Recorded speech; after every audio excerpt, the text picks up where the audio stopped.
Jill. There she is. There she is. Welcome to Jill's.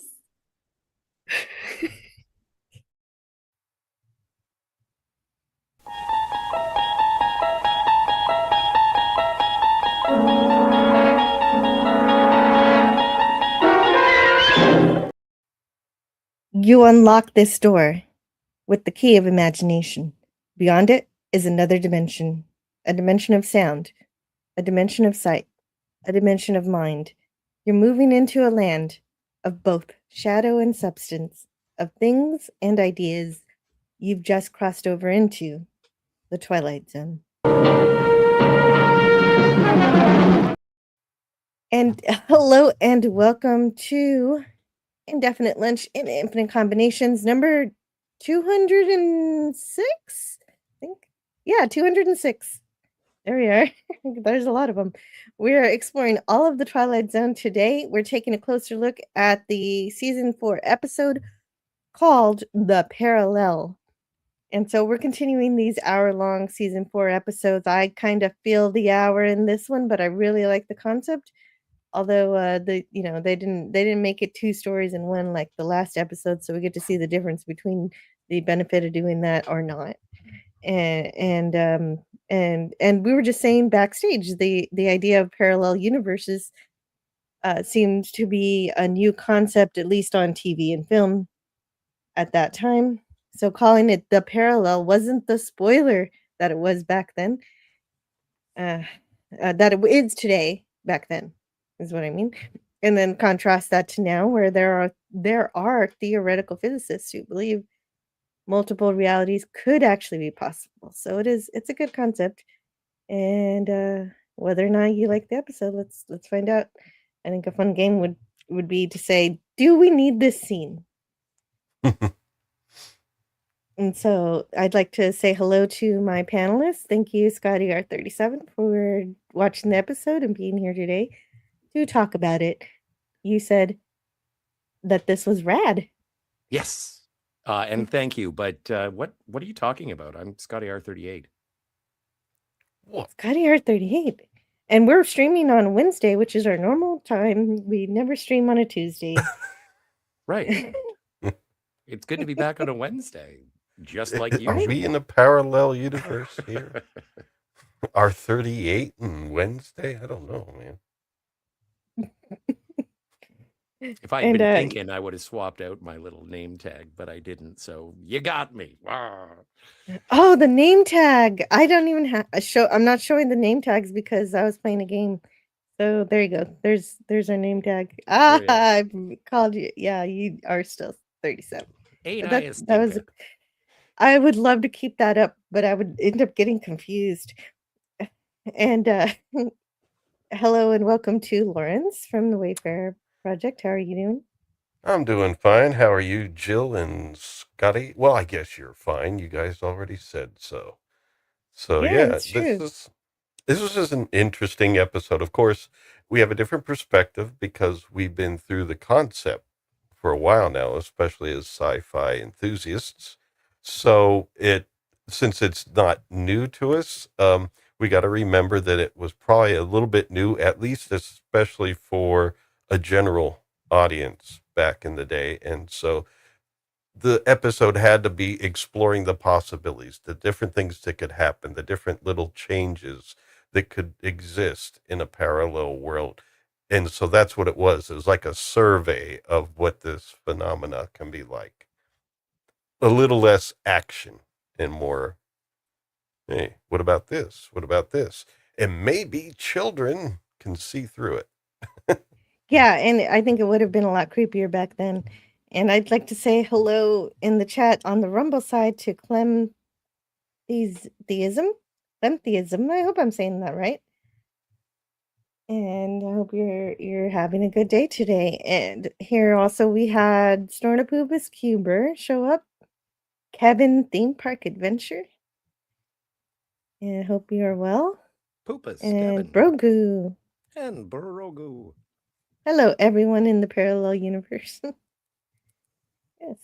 And so let's see, we're talking about The Parallel. It first aired on March 14th, 1963.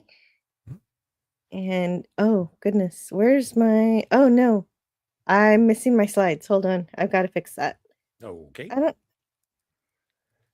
all right. This I didn't shouldn't be. realize this is actually, well, it predates my sister's birth, but it's certainly on my sister's birthday. What would Oh, it's be on her birthday. eventually. Yes. Which is also Pi Day. It is also Pi Day. 3.14. Oh, okay. I was thinking pi.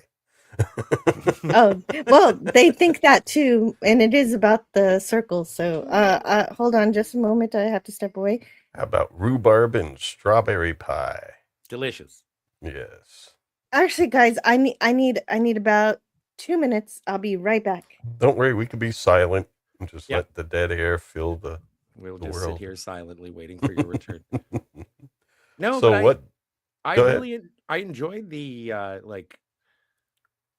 I enjoyed this episode because it's very tense, but there's no overt horror, there's no overt O. Henry, and so I did appreciate it as sort of a more contemplative episode of the Twilight. Yeah, I mean I enjoyed it. There were times where I was just there like, yeah, you're gonna have that. Yeah, sure. Right. And I was like, maybe I'm not as, I mean, I was able to get up and wash some dishes and stuff and, while doing the episode, but I wasn't upset at all. It was still enjoyable, Well, and there have been variations on this theme. Like there was the one episode with the guy who wakes up and then his life is the television program and his real life is he's an alcoholic actor or whatever. And so I liked that this one was a sort of a play on that, but less frantic. Yes. Yeah, I guess so. But yeah, I mean, it's cool to kind of listen to the different things that could happen and think about it. But yeah, one other thing it reminded me is like, it seemed at first, and when we get to the scene, I guess I'll mention again, it's like the military doesn't like it if you don't know what happened, even if you don't know what happened. They want you to have the answers if they have questions. Yes. Well, and also it is, I think, well, and we'll get there when we get there, but there are certain things that pop up and it's like, okay, they're investigating on their own. And I forgot while this was all happening and they're saying, oh, I just blacked out. I don't know what happened. And it's like, well, how'd you get back to Earth without there being a dent? And then later on in the episode, when they're actually investigating things like flight recorder and technical malfunction, it's cool because it's like, oh, right, there were two physical objects that would have been transposed. Yeah. Yeah, and I learned a new phrase in this episode, cut the mustard. A physical object. You mean, you've never heard that before? Well, I've heard cut the cheese. That was a very clever way of not saying a spaceship, Scotty. Well, I'm trying to be somewhat vague because we are still going to go through the episode. True. Well, yeah, if you spill it all, then we're still going to talk about it again. Yes. The Parallel first aired on March 14th, 1963. It was written by Rod Serling and directed by Alan Crosland Jr., who had recently filmed an episode of The Virginian, where he was working with Steve Forrest. So he was the one to suggest Steve Forrest, and so that was that's how he showed up, and that's how we had, as we mentioned before, the brothers, the brother from the last episode. Yeah, their brothers. Nice timing there. Yeah. Sinister's here. Hello, Sinister. Hey. Pi r squared. Don't be silly. Pies are round. Yes, pi r squared. That is the formula for finding the area. So you need pi to find the area of a pie. Yes. Yes. So pies are still very relevant to Pi Day. Although today is not Pi Day, but this episode was released on it. Or yeah, I missed Pi Approximation Day, damn it. Last Wednesday. I think I was on, I got distracted, Wednesday. I guess. Yeah, last one, Pi Approximation. I think that's Really? right. What's that, 8/22? I don't know what Pi Approximation Day is. Well, it's July 22nd. It's July 22nd. It's 7/22. Yeah, because 22 over 7, but you have to use the British way of looking at the holiday to see that The it's British way. or some say the rest of the world way. Well, the British still measure weight in rocks. It's like they're like the Stone, yeah. Oh, stones. Yeah, I don't know how many stones I am.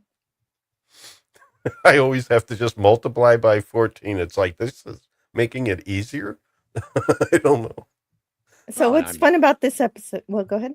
I was just going to say I'm super happy because I'm not stoned. No. Well, this episode was inspired by the manned orbits that had occurred recently in reality. So it was really inspired by John Glenn becoming the first American to orbit the Earth. Yeah. And so Rod Serling was inspired by that and wrote this episode. Now, in The Right Stuff, if I remember correctly, didn't John Glenn orbit and he saw like the sparks from a fire made by some shaman? There was, yeah, he did sort of see something. Was that based on the actual? Yes. All right, cool. Yeah, that was something, and he mentioned through communication that he's like, there's some kind of cascading sparks. It looks, and he sort of alluded to the fact that it didn't look random. It did look organized, and then after the fact, everyone was just like, that. Don't talk about that anymore. This was Hollywood trying to come up with an explanation for it. For me, it was like, Yeah. Well, maybe it's cosmic rays, folks. Yes. Cosmic something. That's how they explain everything on Lost in Space anyway. That works for me. The episode that starts with the paper boy delivering the evening news. They throw the paper right at the house of an excited woman on the phone receiving a phone call from who turns out to be our protagonist's friend. So Colonel Honecker, or we just could call him we're going to call him Bill the entire time. Or is it Bob? No, Bob is our the friend of the protagonist. Yeah, okay, yes. There you go. Major Correct. Healy. Not Major Nelson, Major Healy. Is he Major Healy? He's no, but his last name is Conacher, but you're right. But I'm just saying, I'm putting that because they were astronauts. The Major Nelson and Major Healy on I Dream of Jeannie, they were astronauts. Oh, yeah. Well, that's supposed to be next week. Yes.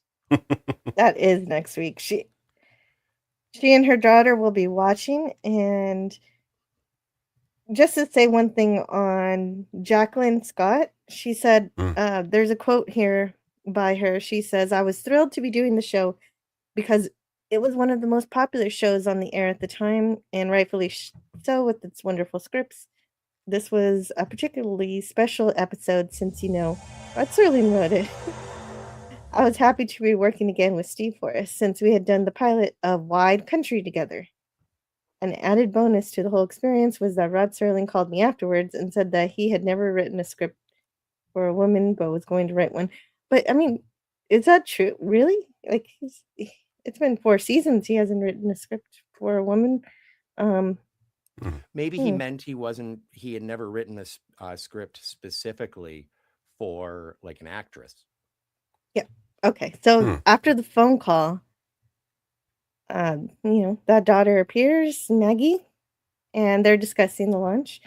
Of course, I don't understand why I don't know what time it is. Maybe it's really late that they're doing this lunch because they had already gone to bed, but now they can't sleep, so they're gonna have some cocoa and coffee. Well, yeah, you got to do it. What's the best time for the actual flight? Right. That's true. You're a slave to the orbits. So, Jill, I Yes. heard a sound there. Is that like a membership alert or something? Was there a sound? Yeah, the transporter. Transporter. Oh, if you heard a transporter, that means somebody showed up in the chat. There was one while you were gone and one there. Julie Evans. Hello, Julie Evans. This is another okay episode. And Scooby Pup is also here. Hello to Scooby Pup. And there's her link to her channel. I like this. I always love when there's a newspaper. And so we've got especially when they're spinning.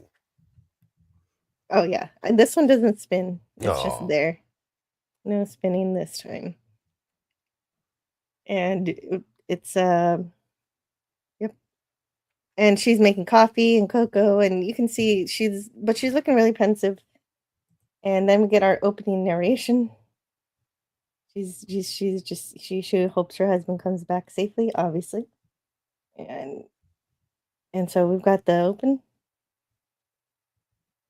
In the binocular space, this is T-minus 1 hour, 60 minutes, before a human being named Major Robert Gaines is lifted off from the Mother Earth and rocketed into the sky, farther and longer than any man ahead of him. Call this one of the first faltering steps of man to sever the umbilical cord of gravity and stretch out a fingertip toward an unknown. In a moment, we'll join this astronaut named Gaines and embark on an adventure, because the environs overhead, the stars, the sky, the infinitive space are all part of a vast question mark known as the Twilight Zone. That's where I remember Jacqueline Scott from. She was in the first episode of The Outer Limits, which I did. She looks the familiar Galaxy to me Being. too. The Galaxy Being. Yeah, that first episode. Okay, we want to look into Jacqueline Scott. We can do that. Let's see. Oh, I'm sorry. I'm not saying we got to right now. I just, I'm sorry. I couldn't contain myself when I realized that. I was like, man, she's familiar. She's familiar to me too, but I don't know if it's just because she had a recurring role as Donna Kimball Taft in the what is it? The Fugitive. And great surprise, she was in Bonanza. The joke is everybody was in Bonanza. Duel. Planet of the Apes TV series. Oh, okay. I was looking for that to see who she was playing. Looks like she was relegated to TV. Well, I don't want to say for sure, but that's what it looks like. Yeah, Gunsmoke. But yeah, I remember her face. I mean, she had some great faces in The Galaxy Being, because she was the wife there dealing with some guy that was pretty obsessive with what he was trying to do. All right, so let's get... Go ahead. Yep. Let's get back to the episode. Oops, we want to bring this back because Bob is getting fitted for his spacesuit, and he has to be on one of these special chairs. I think they do that with a little more prep time. What if they have to change the inseam? I'm not sure if they're doing any tailoring at this moment, Lawrence, but he's getting prepared in some way, and he has to be sideways for this for some reason. Larry, hello. Hey. Everybody was in Perry Mason. Yeah, everybody was in Perry Mason. Everybody was in Bonanza. Everybody was in Love Boat. Okay, in the Love Boat. And so there's one more thing from... I'm also reading Unlocking the Door to a Television Classic by Grams Martin Jr. for this series, and it has one interesting thing. I didn't look into this or look into see exactly... Oh goodness, what's going on? Okay, it was my everything was a little off, but in this book it says that The March 4th, 1963 issue of the Hollywood Reporter reported that the Air Force recruiting office tapped Steve Forrest to narrate a 10-minute film utilizing clips of this episode of the Twilight Zone. And so I want to see that promotional video or whatever it is. And oh yeah, as we said already, Forrest was the younger brother of actor Dana Andrews, who appeared in the episode that aired the week before, No Time Like the Past. And so his friend Billy, who called Helen earlier, comes to see Bob off. And so we get a little exchange from them about angels. And they joke about gossamer wings and how he feels. I like that he says, "What is your pulse normal?" And Robert says, "Reasonable, someplace between nonchalance and panic." I feel like I felt that before. Hello, chat, and thanks for being here. It means a lot to Jill and Scotty and Lawrence. Please do hit the like and subscribe buttons to help the channel grow. They're free. Whee! Oh, you said the thing. So, yes. Yay, Spidey. Thank you for being here. And Tim. Nice to see you, Tim. Some call him Tim. MC? Yes, FKHC, 2005. Oh, yeah, that is Tim. The Golden Man! You must be mistaken, sir. The gentleman and I have never met. Whee! There. Definitely necessary to do that. Mm-hmm. Yes. And so he's supposed to spend a week in orbit. So that's how long he's going to spend time up there. And they talk about other real life missions like John Glenn, which is stream is based on. And of course, our Russian friends had been up there too for a time. Gus Grissom. Oh yeah, Gus Grissom was the other one they talked about. Yeah. That's right. And Wally, they also mentioned Wally Schirra. And so Ralph W. Nilsson wrote to Rod Serling a couple of days ago. Jerry Saltman. Oh, right. Okay. So there was somebody who claimed plagiarism on this episode, and they wrote something called, what is it called? The carbon copy. And like most of these plagiarism cases, it at least they named it right. Actually, most of them just get dismissed. This one was a little different. He actually got some money, and it looks like it was settled out of court for a certain amount. I forget, like a few $1,000s. Yeah, if you're going to copy an episode, might as well call it the carbon copy. Yeah. Mm-hmm. So the more I see this image, the more I'm thinking he's doing like a 0G number 2 in a dryer. Yes. Good bean. Yeah, it is a strange. I guess it is a way to sort of assess and get our who is the astronaut, who's going to be helping. But yeah, it does seem strange that this is something I was kind of half expecting him to be on like a pull cart and being loaded into the capsule. But it's like, okay, I guess this is just how you have to sit for a while and let the blood drain out of your legs. Yeah, I don't understand it myself. Yeah, that's what I thought too. Is this how he's gonna? No, but there's no ship. I didn't see the ship here either. I want to say hello to Low Spec Linux Gaming. Hey, Low Spec. Over on the Rumbles. Snorpoopus says, but polar bears were there long before any humans, meaning space travel. Their polar bears live on the moon, as we all know. Oh. So Capcom prepares for launch and the countdown. And since this is an hour-long episode, we get the full 25-second countdown. Yes. And Helen and Maggie need to make up some more time here. They settle in with their snacks and their coffee and their cocoa, and they sit down. And okay, so this one made me upset. She turned off the TV. She was so frightened about watching her husband take off. I understand the anxiety of it, but yeah, but turning it off doesn't make it not happen. Yeah.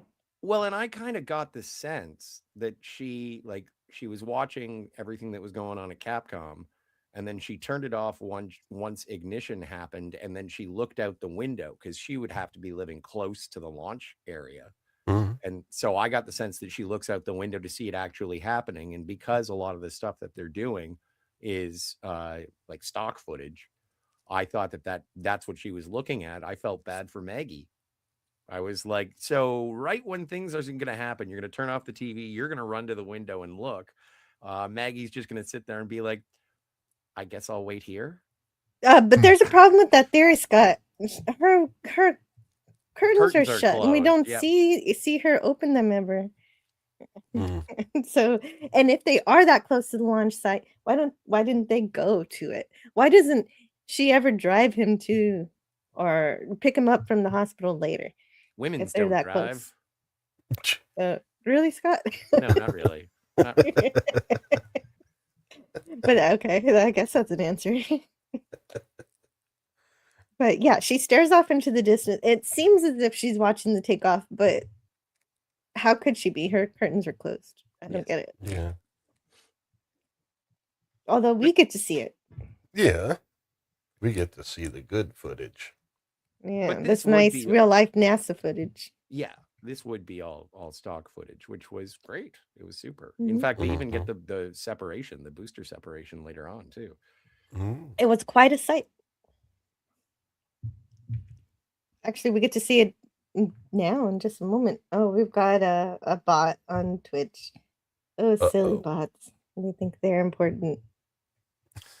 Okay. And yeah, it's Larry in the chat says wives would be on site at the launch site. Yeah, I would think so. Yeah, you would think. Yes. Oh, it's kind of snoring. I drive safe. All right, so yes, there it is. There's the stock footage of the booster. I can see the booster just a couple of yards behind me. It's quite a sight. Yeah, look at all the film grain. Yay. Yes. It's beautiful. And so he's experiencing zero gravity and he feels fine. And then we see the satellites all over the world, or all over wherever they are, keeping track of the spacecraft. There's some on a ship even. And so, oh yeah, that's right, because the ship's in Bermuda, they say. Yeah, they kept mentioning Bermuda. I mean, I'm wondering where he was launched from. Wasn't Cape Canaveral, because that's close enough to Bermuda that it would still be the same time of day, largely. That's a good question. I don't know where he was launched from. Dude bro, Seth, hello. Hey, dude bro. It could have been on his second orbit. Okay. All right. Time passed. Yeah. I don't know. Like, I still think it's a long time to be in orbit for a week, especially like he has his helmet on the entire time. Is he eating? I know that they, the environmental suits are like, oh, I have to pee. All right, well, pee. Yeah, they did that, the right stuff too. Yeah. And so there are it's a really small capsule. Yes. So it's just it's interesting to me that it would be a week. And then I think that when we do eventually catch up, it's like he was for 2 days, he was in orbit, and then 6 hours out of communication. And so this entire week-long orbital path or mission, I was like, seems a lot. That seems long. And I don't know. It's a really strange time passage discrepancies in this. So the crew's tracking the telemetry. I like the little ship moving on the wall. Let's get to that. There it is. I like that little ship moving on the grid. Yeah. And things seem fine until they're suddenly not. And first astronauts were gone. 15 minutes downrange near Bermuda. Oh, first astronauts were gone. 15 minutes downrange near Bermuda. Yeah, Bermuda. What a place to lurk mode to reference in this episode. Yeah. Oh, and have a good day. They got down there. Have a good day to seeing your nieces, Scooby Pup. What were you saying, Lawrence? Could you repeat that? Yeah, it's kind of interesting reference, Bermuda, with the triangle and everything. Mhm. Yeah, and then the right. subject matter of this. Yeah, when they Almost said to say Bermuda, that I thought there's it a was going to have parallel some. world that you can access in Bermuda. Yeah, maybe. They didn't really hammer that home though, so that didn't actually factor in for me. I like that. I like that though. I never thought about it until you mentioning it, but I do like that. It kind of reminds me, as a background detail, the same sort of thing that they do in the Romero Dead movies, is that there's always at one point there's like there was an asteroid that crashed into the, and it's like, oh, okay, so it was space stuff that made zombies, and then there's another one where it's like a satellite broke up over the, and okay, so it was all right, like so it's a little background detail that could have informed what the actual portal was. I like that. That's a great idea. Well, I'm not saying that Bermuda Triangle did it. At least it just, to me, felt like a parallel concept in a way, maybe, because I don't know. Yeah, Has I would have anyone ever liked come it. back from the Bermuda Triangle? I think David Copperfield did. I would have liked if they used that as part of the story, but it was just kind of a setting in this episode. And so then we've got the crews tracking, but then they can't communicate and they can't even find the spacecraft. Oh no, that's not right. Let's do that. So now they try to contact the Phoebus 10. That's the name of the ship, is Phoebus 10. Yes. And they lose contact, and a crazy bright light shines in his face. And this is supposed to be how we don't exactly know how he enters the other parallel universe, but this is what we get. We get a shining bright light. I was wondering if there's going to be aliens or something, but there was no aliens, so that. You would think there'd be some bright light associated with that high energy situation. Yeah. Well, and in terms of the cinematography, it is like, once you get on base and everything, it is kind of sparse. The most dressed any set is Bob's house, but I do like, in lieu of major special effects, just shine a light. It'll work. People either will know shine there was light, a phenomenon. or either shine a light or perform medical examinations in the complete darkness and ask your nurse to open the blinds a couple of times. Yeah, but I like that this is sort of bookmarked, because we get one version, and then we go through the meat of the drama of the episode, and then we sort of get a recap, but everything is kind of flipped. It is blocked and directed quite well with that, in terms of revisiting shot composition and lighting and dialogue. And so, like, even in this, like, I think it's the colonel or the admiral or whatever the guy on the left there, and he's like, one last question, and then at the end Bill is like, just one last question. And so there are kind of cool little parallels, if you will. This is the general. And general. Yeah, you can compare this scene with the last scene. Yeah. But in this case, he's not too much different than his counterpart. Most of the things are kind of the same, especially the actual people we see. The term Bermuda Triangle was soldiers are soldiers, man. Yeah, Larry general says, is just land admiral. Oh, okay. I want to say hello to Miss Sparkles. Hi, Miss Sparkles. Larry has a question. When was this episode produced? 1963. March. It was 14th was when it was released. Pi Day. Yeah, aired on Pi Day. And Larry Lawrence needs to fix his camera because his name is covering his face. Oh, yeah, that's true. That is happening. I could also remove the name. Well, I can probably dip this down a bit more. And Larry says the term Bermuda Triangle was first used in February of 1964. In sit-up. Oh, wow. Okay, yeah. That's good. That's a good point. Oh, so this was before that. Yes, this is before that. So that's why we're making connections that were not a thing yet. Well, I often do that. Well, how are we to know? Well, and I guess we should.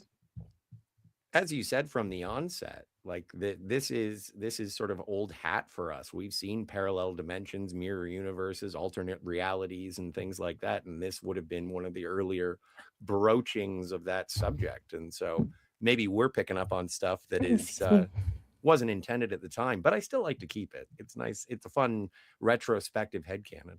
Yeah, it's like this is a history lesson in parallel universes. Even if they didn't have the term Bermuda Triangle yet, I think by this point some weird things had started happening. Yeah, therefore there's no connection to the Bermuda Triangle anomaly. Very good. Well, okay, I'm glad we cleared that up.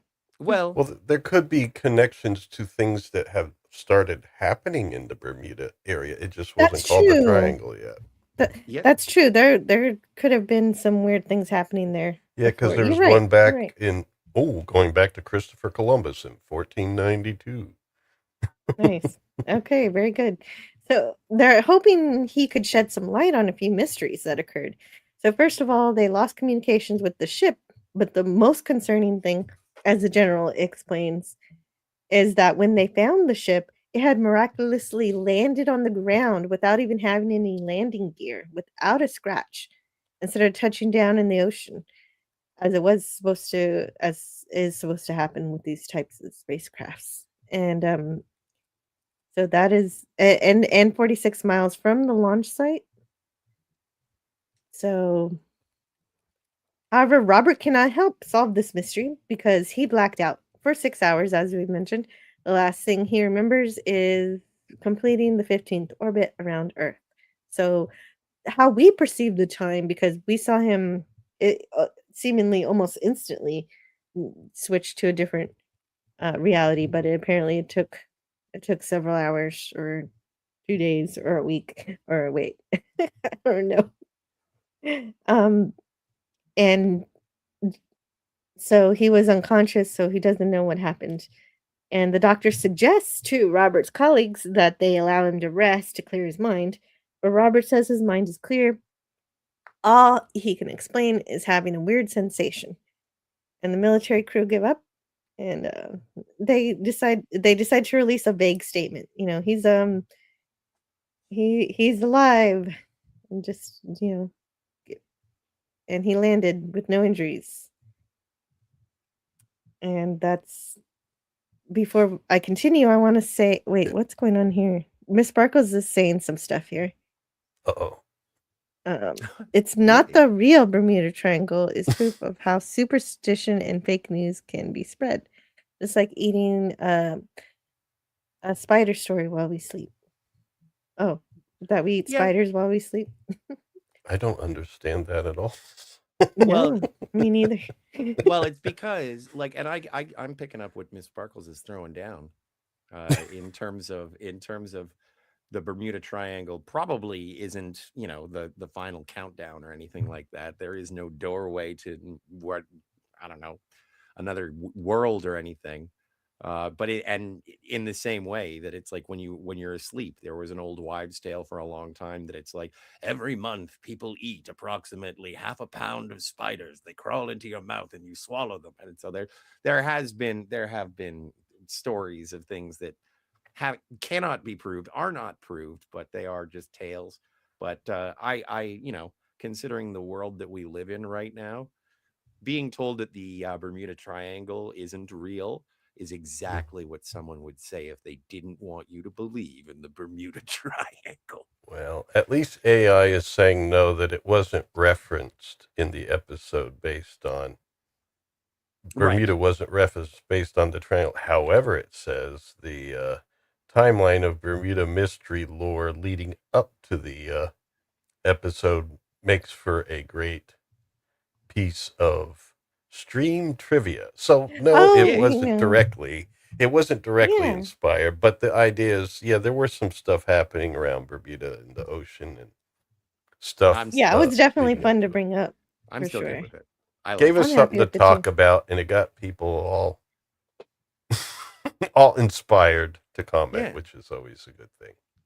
It's fantastic thing. I didn't know anything about the spider eating, though. That's new to me. That's right. Yeah, I don't want to think about bugs crawling into my mouth while I'm sleeping. And so Miss Sparkle says a magazine made it up. Oh, okay. Well, you So got to we've sell got papers. J. Jonah Jameson is saying, get rid of the spiders. Make sure people eat them. The spiders work for the tooth fairy. There you go. Billy laughs this off as Sorry, Jill. oh that's right. Okay, so Bobby, Billy is hearing all this and he's just saying, Bobby, you're just doped up and sleepy, we'll talk to you later and you'll remember everything. Everything will be fine.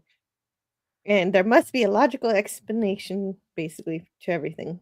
Of course.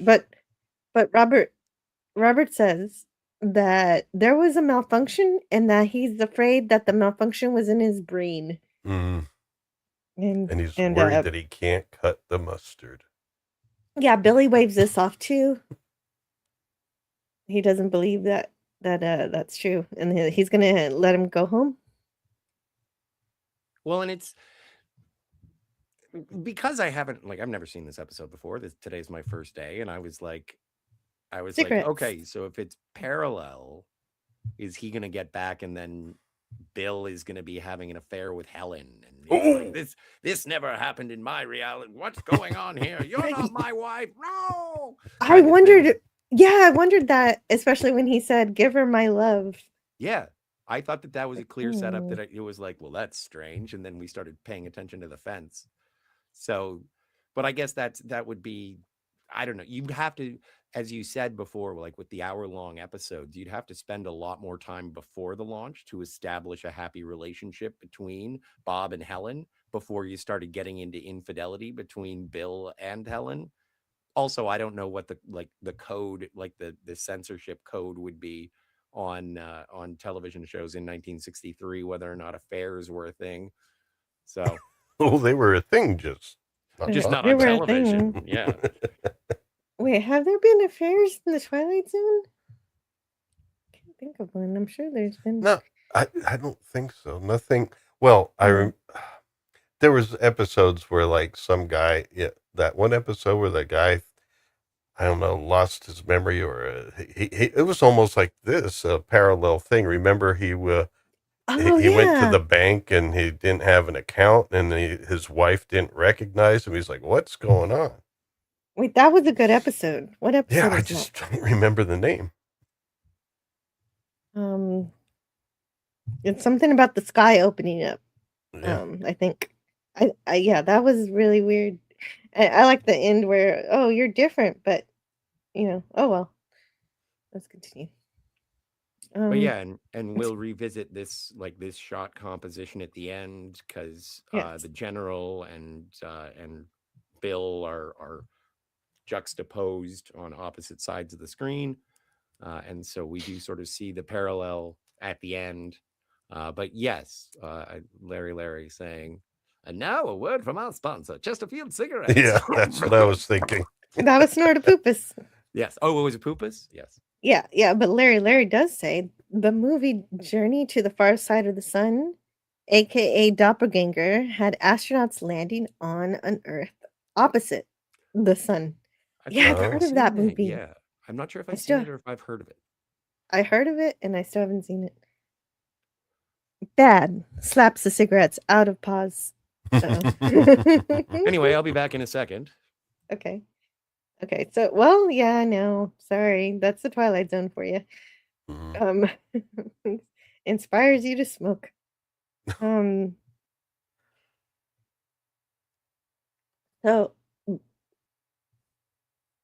So let's see. The general says, I like the dialogue here. There are only 3 ways he can break off contact. One is ionization, and that didn't occur. The other is sunspots, and that didn't occur. The third is the man's death. I don't know about that. What about broken equipment, or, That's true too. Yeah, then there's a 4th.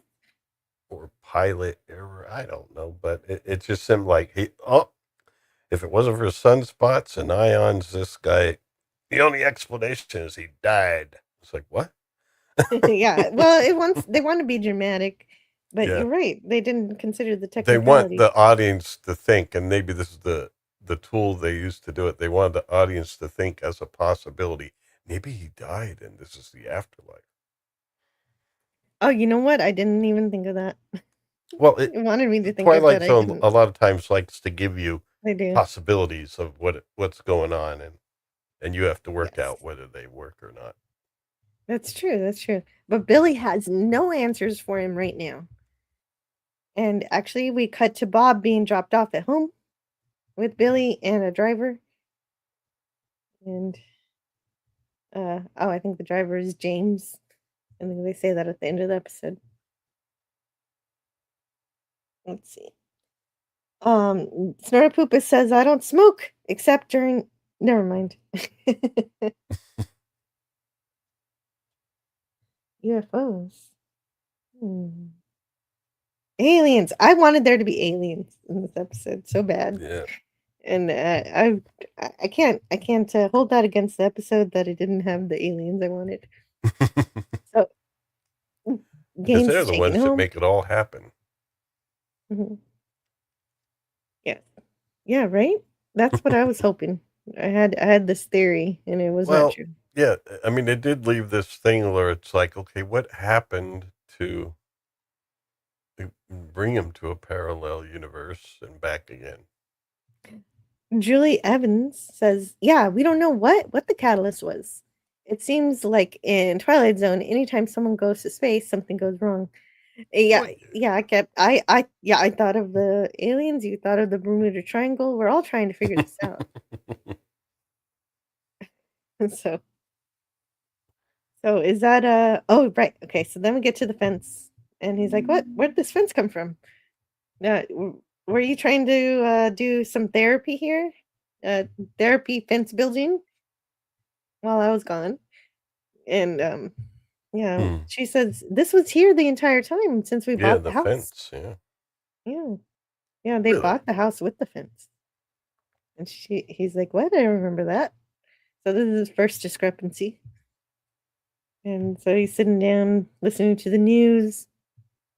And the mystery is repeated that we know about from the hospital. Mm-hmm. You know, even though the news report is just supposed to say he's home and there's nothing more to it, nobody think about it. But of course, it's the news, so they're like, and report it just like that. He just came back. That's it. Yeah, because that's what the guy said there, the general, or he said, this is how we're going to report it, and this is all you're going to say. He got back. Right. So, but then it's interrupted, and we see. So the information's classified is basically what all that means. And nothing makes it more obvious than just he got back. Mm-hmm. Yep. Saying as little as possible.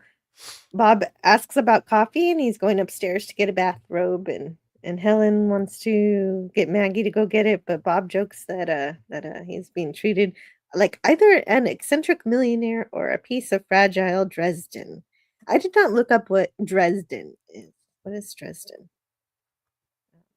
So actually, other than the city. But what is a fragile Dresden? What does that even mean? Yeah, I don't know. I can look that up. I mean, that would be interesting. Yeah, it would be interesting. Useful knowledge for the rest of our life. Let's see. What? You know what? I can't do it. I have no clue. I have no clue what that means. Larry says they're figurines. Oh, thank you. He's quicker than AI. Well, yeah, he knows stuff. That is way better. A literary reference to fine, highly delicate German porcelain figurines. Porcelain, and Snortopoopa said porcelain. So between Snortopoopa and Larry, we do not need to look anything up. No. So, yeah. So then we go get our bathrobe, and Bob notices his family. Oh wait, the first thing he notices is that he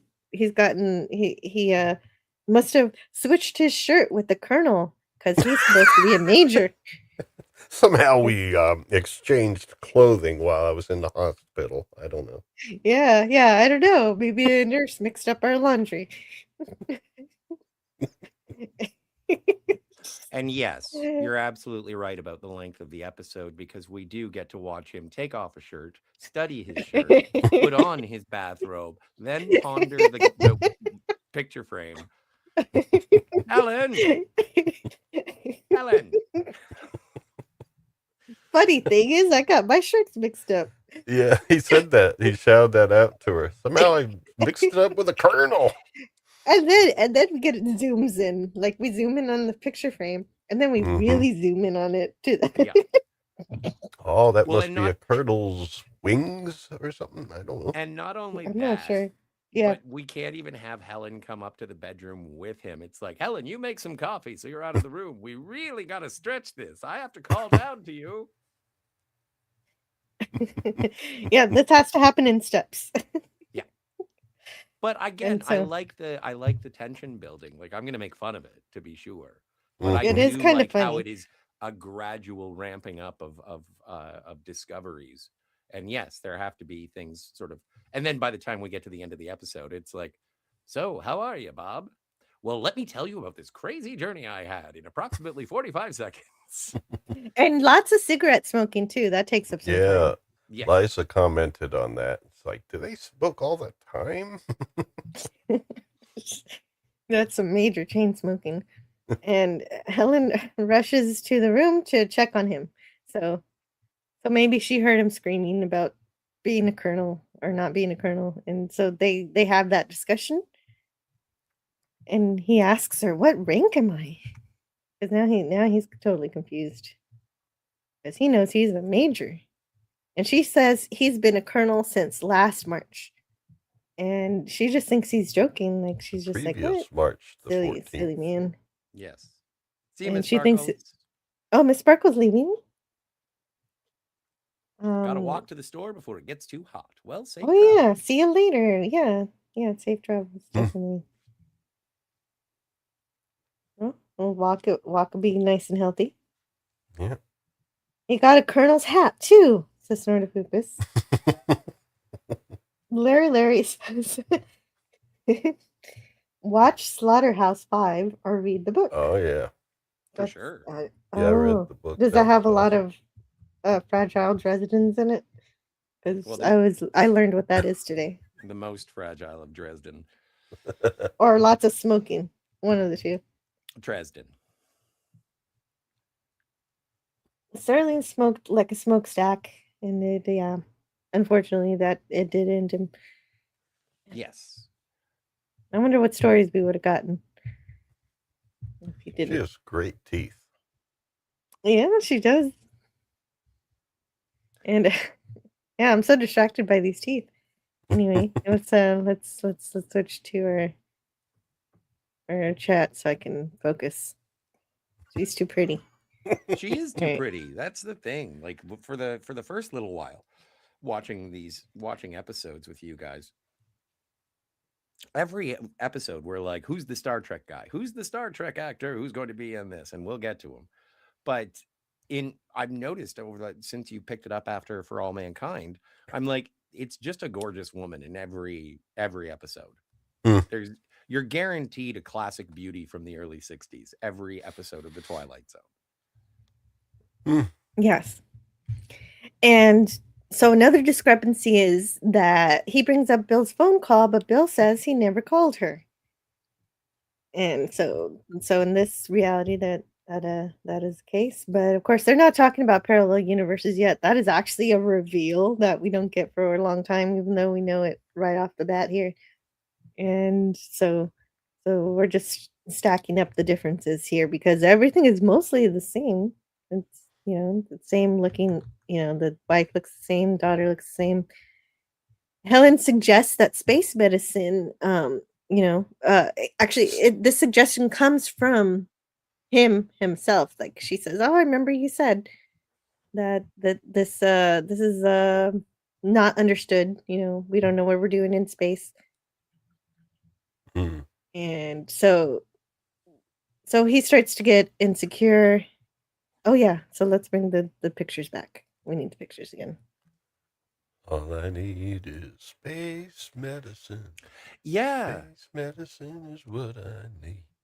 Well, it's kind of funny because it's like after watching Doctor Who and referring to space Glasgow and space things, it's like it's a running gag with I think with Clara, maybe Rose as well. It's like, oh yeah, no, it's like the regular one, but it's space this, and Yeah.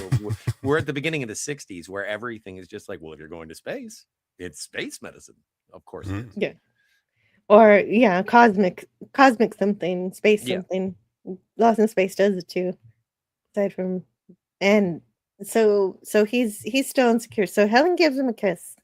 So she's just like, let's fix this with the kiss. But then it immediately disturbs her. So she recognizes he kisses differently, I suppose. Uh-oh. And she's shaking and starts to panic. Well, and that was something. Because I was like, is he taller? Is that why she's freaking out? And like, what was it? And then even this is why I like Bob, and why I'm not as frustrated by the dragging out or the drawing out of the tension and the mystery and whatnot. Is he's like, no, seriously, just tell me what's going on.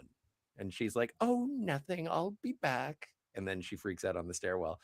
But it's like, and goes and calls Bill. But it's like, dude, just answer your husband is asking you a question. What's wrong? You seem disturbed, and he is concerned. This isn't the usual silly woman. It's like, no, babe, what's up? I'll tell you later. Or what they used to say, she's hysterical. Yeah. Or something. Yeah, no. But no, but yeah, it's also a very annoying thing. You just want some communication to happen. And but usually there's not a lot. There's not. But usually you get the way that they usually draw that out is, I've got to tell you something, Bob. Not now, Helen. I think I should just rest. All right. I'll see you in the morning. But in this one, it's like, no, give it to me straight. What's going on? I'll tell you later. Okay, well, fine.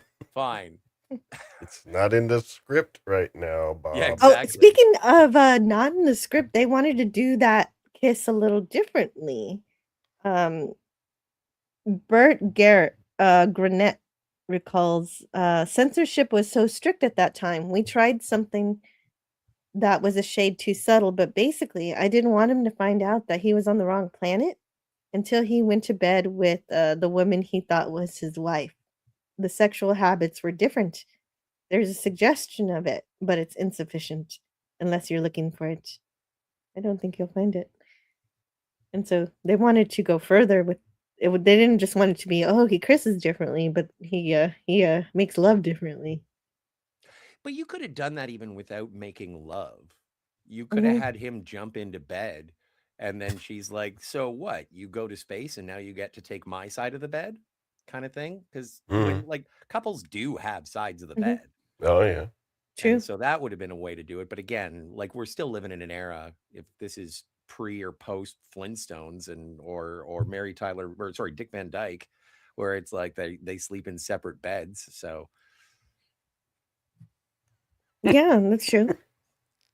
And so Bob catches her calling Bill, as you said, and she's like, oh, I was just inviting him over for dinner. But then she tells the truth. She was calling to get reassured that Bob is okay. And yes, and Bill is so reassuring. Well, and that's why I thought it was going to be another thing where it's like, oh, okay, they're having something going on. Like, that was why she freaked out. And it was like, she kisses him, but then she has to go and call Bill because it's like, he's back, but he's different, and I need you here, kind of thing. And Bill doesn't mind being like the other man. Right. I thought that's where that's how things were going to go, but it didn't. So rewriting the episode to a worse one or a more traditional sort of hacky one is not necessary. Yeah, you're going to add a second, I don't know if you call it a B plot, but certainly second issue in there. A secondary friction, a secondary... No Bermuda Triangle, but a love triangle indeed. There you go. And so Bob, in response to this, decides to traumatize his daughter. Right. Okay, so she said, but before he does that, Bob tells Helen he'd rather, just everyone stop pretending there's nothing wrong. And so that kind of breaks the tension a bit. And so she sits next to him, um, instead of being on the other side of the room like she was going to do. Oh, I didn't mean to do that. I must say, your blouse works well for Twilight Zone. For black and white, thanks. Yeah. I think you planned that, right? No, not at all. Nope. It's an absolute accident. Happy accident.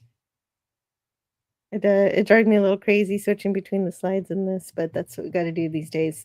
And Maggie, otherwise you're a bot. Maggie, yeah. Otherwise I'm a bot. Yeah, I have to constantly flip things around, so I'm not a bot.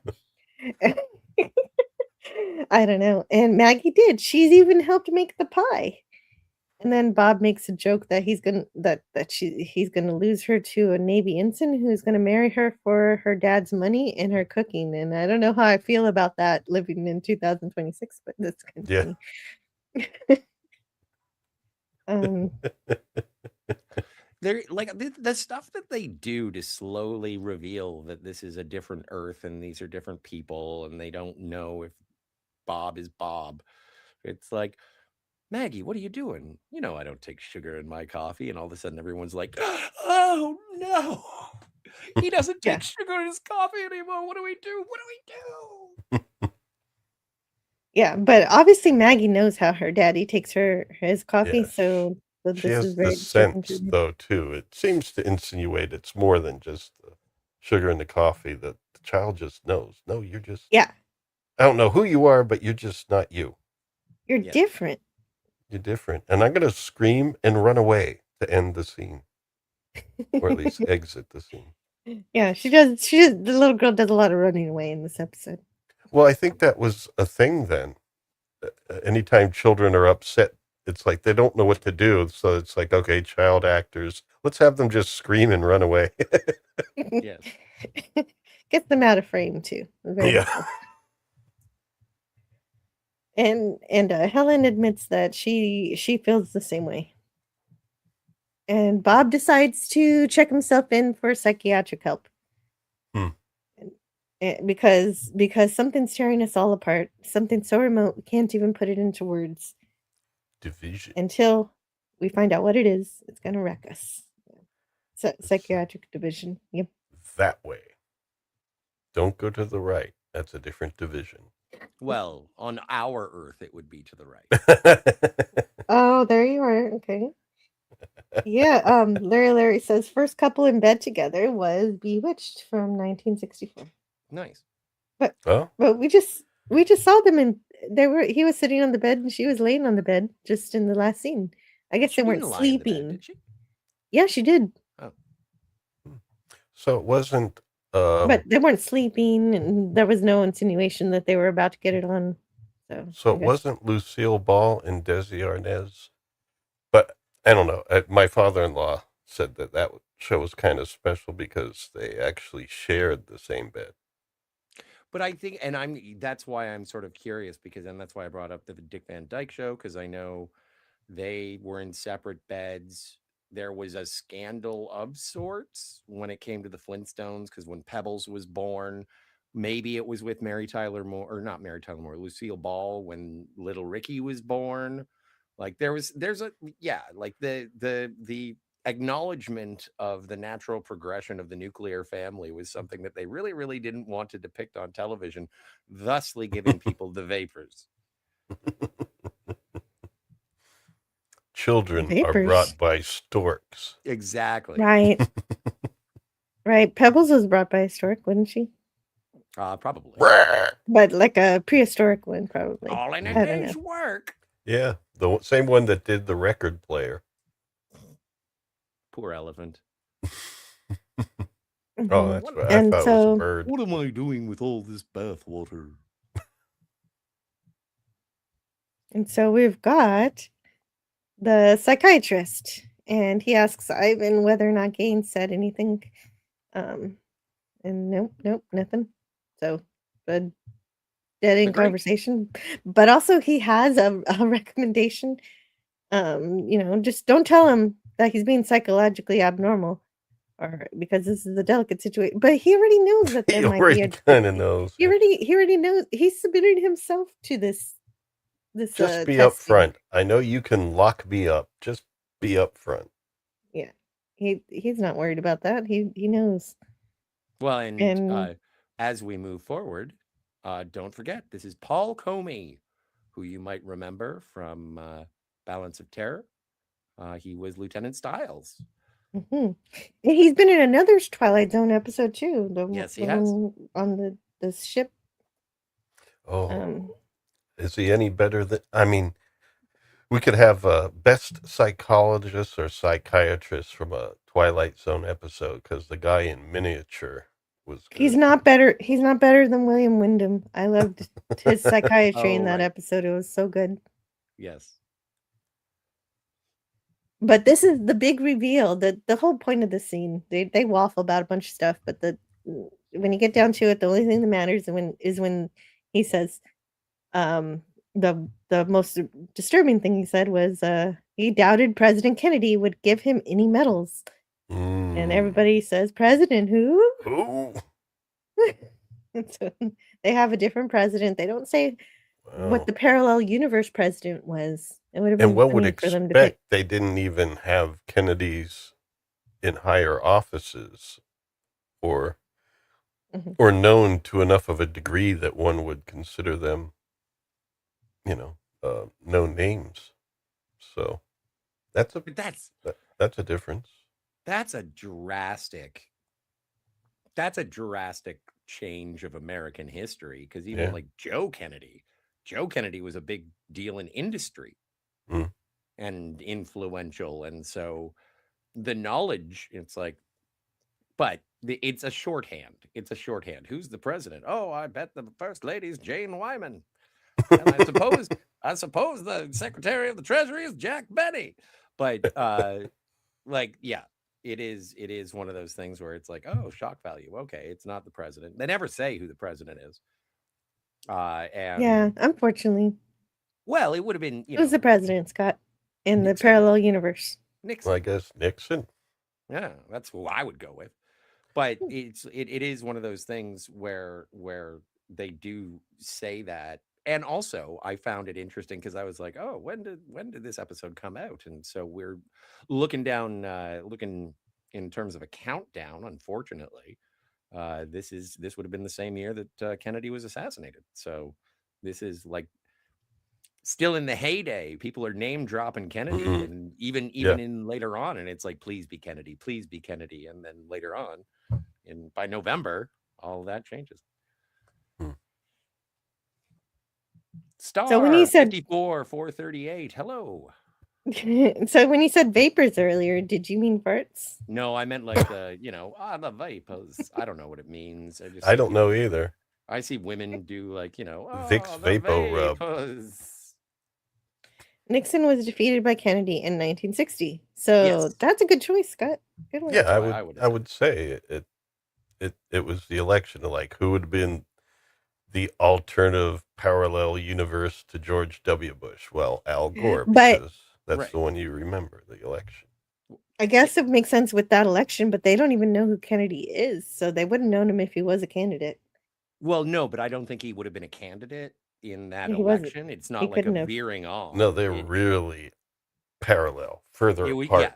Parallel. It would be a matter of, the Kennedys are just ordinary folks in this one. Stanley Fitzhenry was the Democratic nominee for president in 1960. So that's why Nixon won, is because he, Stanley Fitzhenry was a bit of a putz. Parallel universe. Wow. This is interesting, says Star. Yeah. Well, that's the name of the episode. I recommend seeing it. It's an hour long, and wherever you can see your Twilight parallel.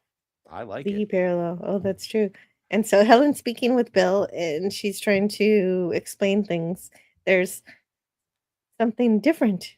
That's where I got the idea for my thumbnail text. Suggesting what? Suggesting nothing. Something or everything. And so Helen says there's a man in her house, basically, but she's not sure who he is. And that man what? isn't circumcised. My husband is. That's what they wanted to do, but the censors just wouldn't let them. I'm sorry, Rod. You're canceled. I don't know, Helen. Maybe space medicine regrew my foreskin. Never mind. I knew it. That would have livened it up a bit.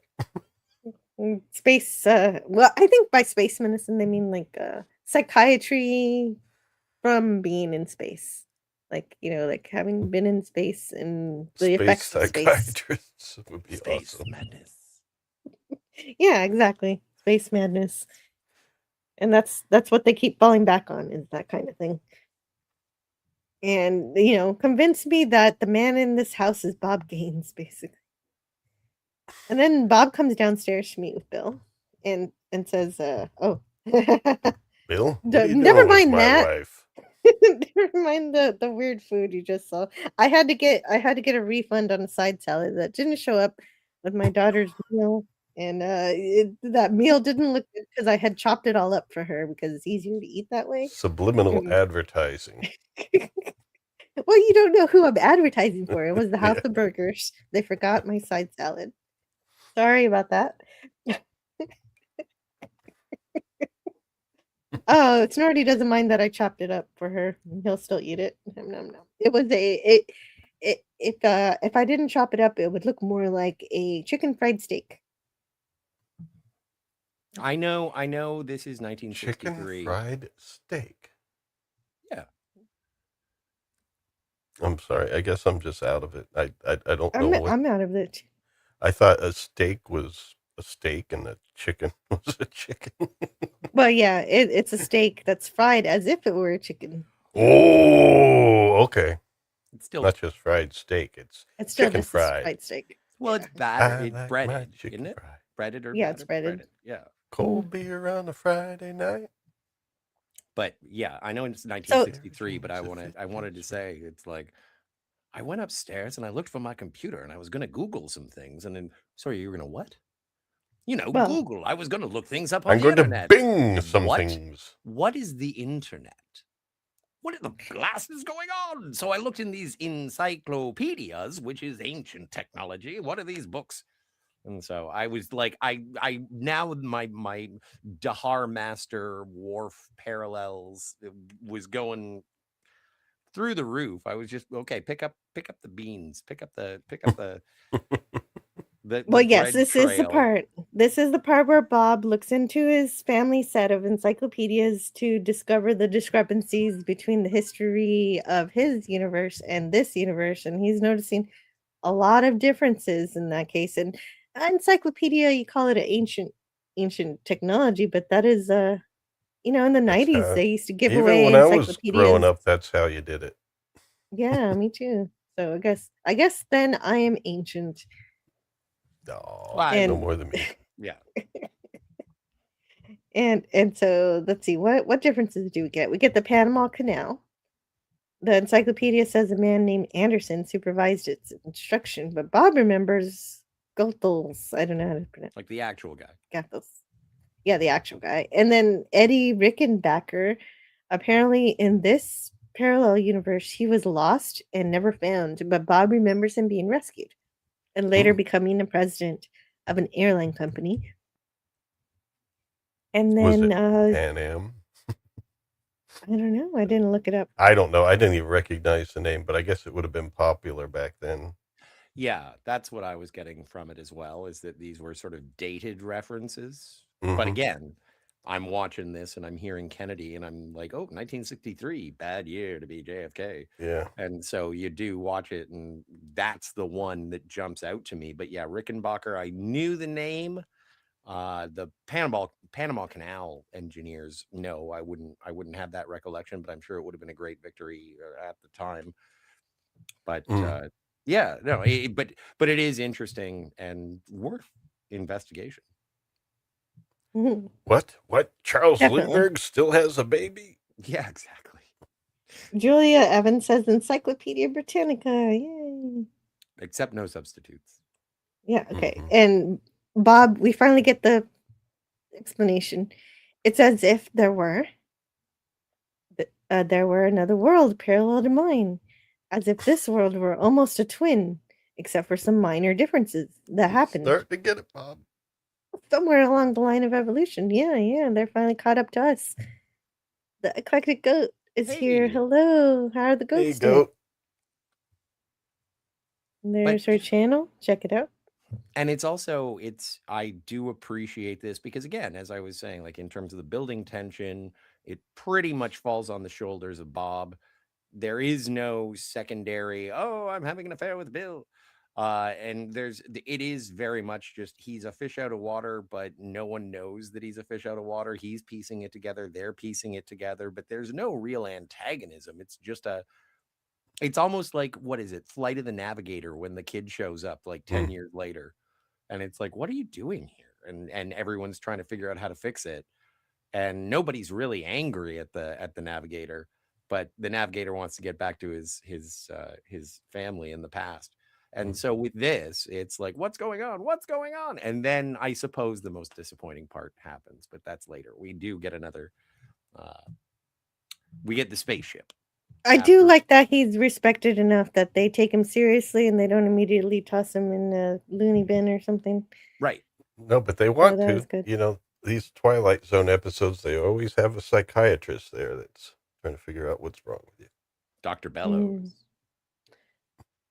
And yeah. So keep falling back on I Dream of Genius. So Bill and Bob next week. Yeah, I know. hammer in the concept even deeper because it is a new concept for viewers, but we don't have to. So that's what I was saying. Where can we get rid of a scene? Probably the one where Bill says, "You know what this means, right? If you're saying that, then you're not who I think you were, and I'm not who I think I am. But she's not who you think she is." And I don't know. She didn't. They don't say it like that, but she's not who you think she is. But that's also like that's something that I made that one up. Sorry. Yeah. But I do appreciate that because again, this would be sort of one of those things where Bill sort of raises an eyebrow and is like, well, I will have to report this. And then we get like the obligatory for the last act of the show is Bob running, being like, it's a madhouse. And so, but in this one, everybody's still trying to figure out and piece it together. And okay, don't worry about it. We'll get to the bottom of this. So Bill is still friend, no matter what. This isn't like an evil mirror universe. This is literally a parallel world, which is, and it's like, are you sure you want to pursue this? Because if you're not you, that means where'd you come from and who are we? And do you want to tell the world that there is no God and all this stuff? And yeah. Imagine that, Cotton Eye Joe. Yeah, exactly. And then now is when he tries to finally traumatize his daughter. Yes, this is the traumatizing part. And so, like, who am I? And Maggie answers, I don't know who you are. And so you're not my daddy. No, I didn't have a problem with this too much. It's almost like, here's the only one that's going to give you an honest response that seems to know that there's something wrong inherently and say it. Not find ways of hiding it. It's like she'll just say what she thinks. Maybe she knows something, but apparently she doesn't, but at least she's honest. And that's what he was going for. He wasn't trying to traumatize her. No, I don't think so either. But like I sort of made the joke. It's like a trauma. Well, that's what the guy said. Yeah. Well, Bill says that Bob unfairly exposed the impressionable child to his own doubts. But that's not true. Bob knows that no, she just came in offering coffee. Honest, yeah. Hey, Matt G is here. Yo. Matt G. Hello, Matt G. Good to see you. And Amelia Earhart. Oh, yeah, that would have been a fun one if they would have said, oh, she's totally fine. We found her. You know what would have been cool is if they were like, doesn't he know about President Earhart? You could have a late president in 1963. Wow.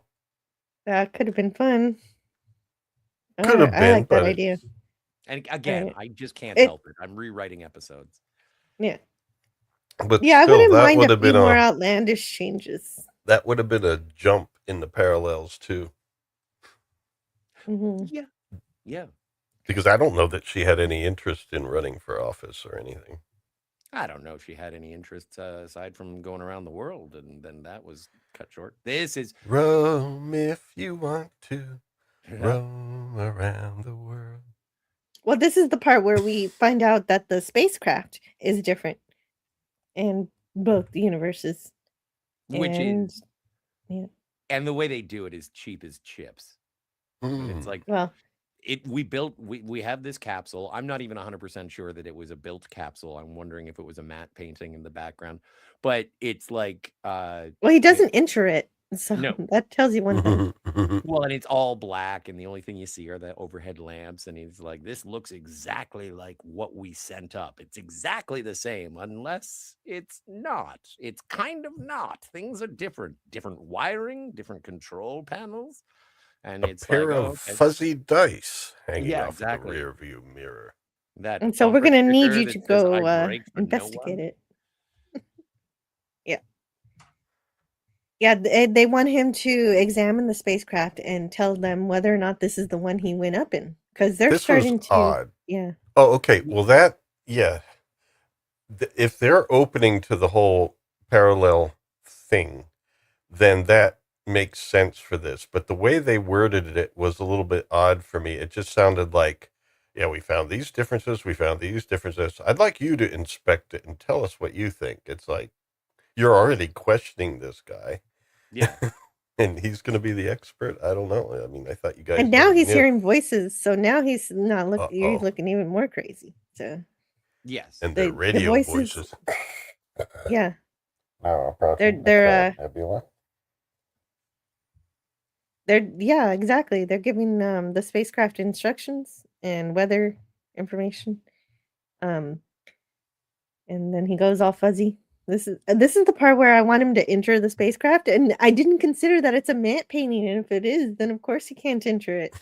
That's what was driving me crazy about this episode, because all you had to do is get in the spaceship, and I believe you that we're gonna go back to the other parallel world, and then we get the bright light once again. Yeah, and that's apparently him re-entering. It's like a parallel world accessed through your mind, sort of thing. Yeah. I guess it works. I guess it's fine. Well, I was worried about that it was going to be some sort of like transposition of consciousness between two different worlds, or maybe he was just going crazy. Because don't forget, the first episode, Where Is Everybody, is just a guy who is like, oh, the human mind, it played tricks on him. And so with this, I was kind of nervous that it was going to be like okay, he blacked out because of G-forces, and then he woke up and said, and you were it was all a dream, and you were there. Oh, he was dreaming of Jeannie. That's next week. And so I'm glad that didn't, that wasn't the eventuality. But it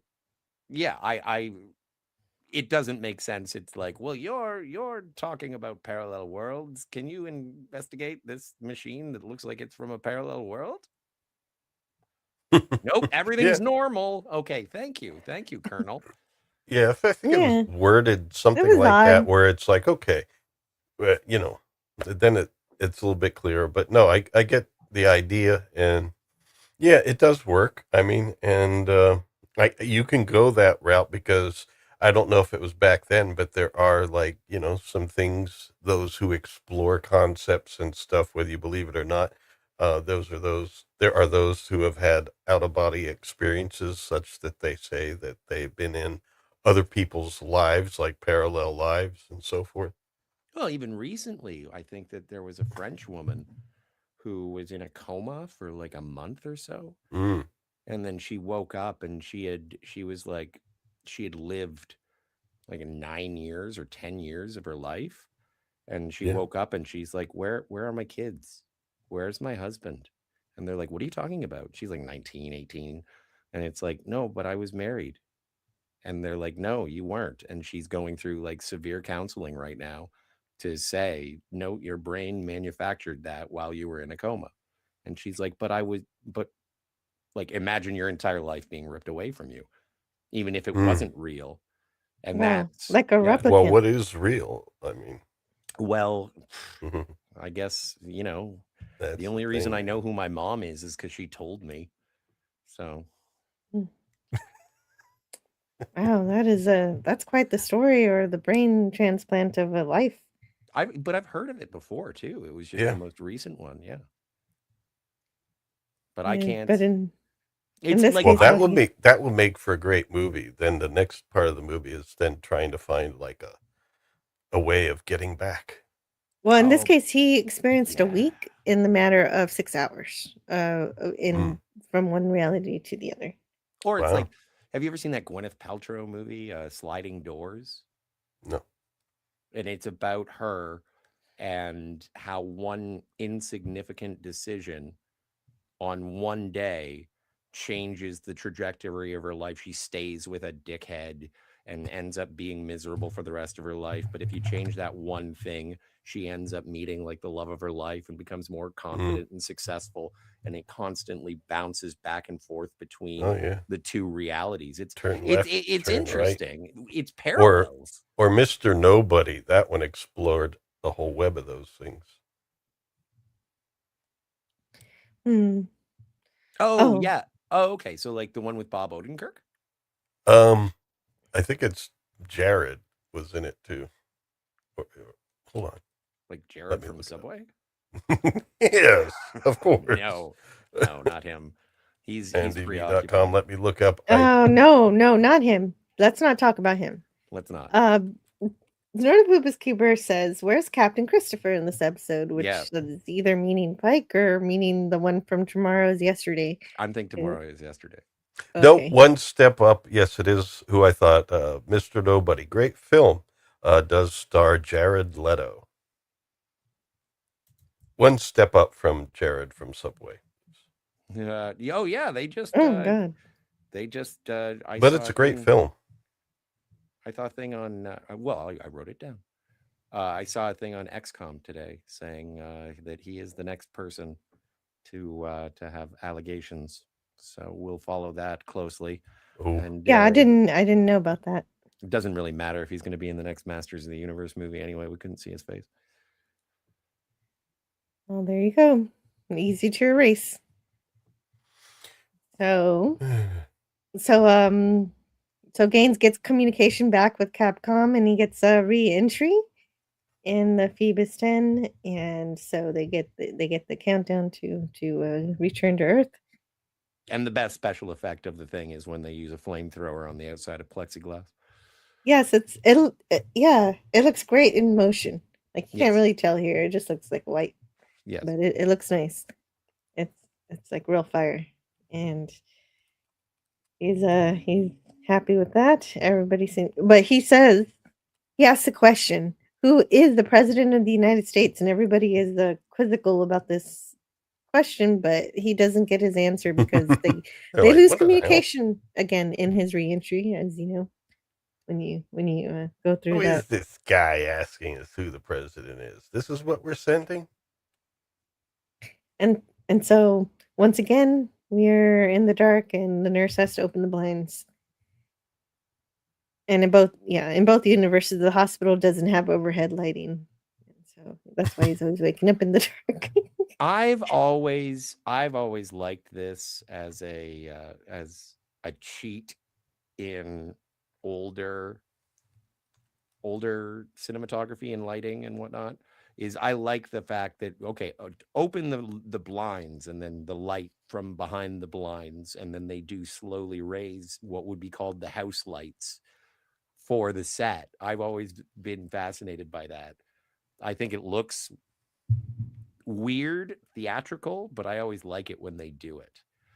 It's kind of like when you have a house light on and then someone blows out a candle, and obviously the only light would be from that candle, but the entire room goes dark. I like that kind of thing. Lost in Space does it too. Yeah, and good blocking to get the same position and everything. Yes. And so he finally gets though? Yes, it's totally crooked, but he gets the answer he wants to hear, that the president is Kennedy, and so he's happy to accept this as an answer that he's in he's in his universe again. At least it's a good step in the right direction, and that he's also addressed as major, so he's no longer a colonel. And he learns that in only 6 hours, he experienced a week in that other universe. And he just tells them like it is. Like, he tells them exactly what happened to him without any concern that he'll be seen as the punkers. And that's exactly what they think, of course. And no radar, no contact. We couldn't find out what was wrong. So they ask him, and he tells them. And Oh, well, they had a great opportunity right at the end where, Kennedy's the president, and then it's Jacqueline Kennedy. Yeah. I thought of that one too, but I like Amelia Earhart better. But I just meant this a disruption of the parallel, or it's like he goes home and instead of a daughter, he has a boy. That would have been cool, but then he would have known that before. But it's those kinds of O. Henrys that kind of get me just like, oh, okay, and now what's going to happen? Oh, no. Well, it ends. Well, and that is more like that other episode you were mentioning with the guy who lost his identity. And it was like, oh, you're not my wife. Yeah. This is not my beautiful wife. You are not my beautiful house. Well, no, she was saying, you're not my husband. He thought she was his wife. Yeah. Oh, that's right. He lost his identity. That was back in season 1, but that was... I think that was 3. That's when I was here. Oh, was it 3? Oh, yeah. Okay. So he has dialogue. Oh, okay. When he's describing the parallel universe, it kind of sounds like the intro to the Twilight Zone. I don't know. He says, there's another dimension.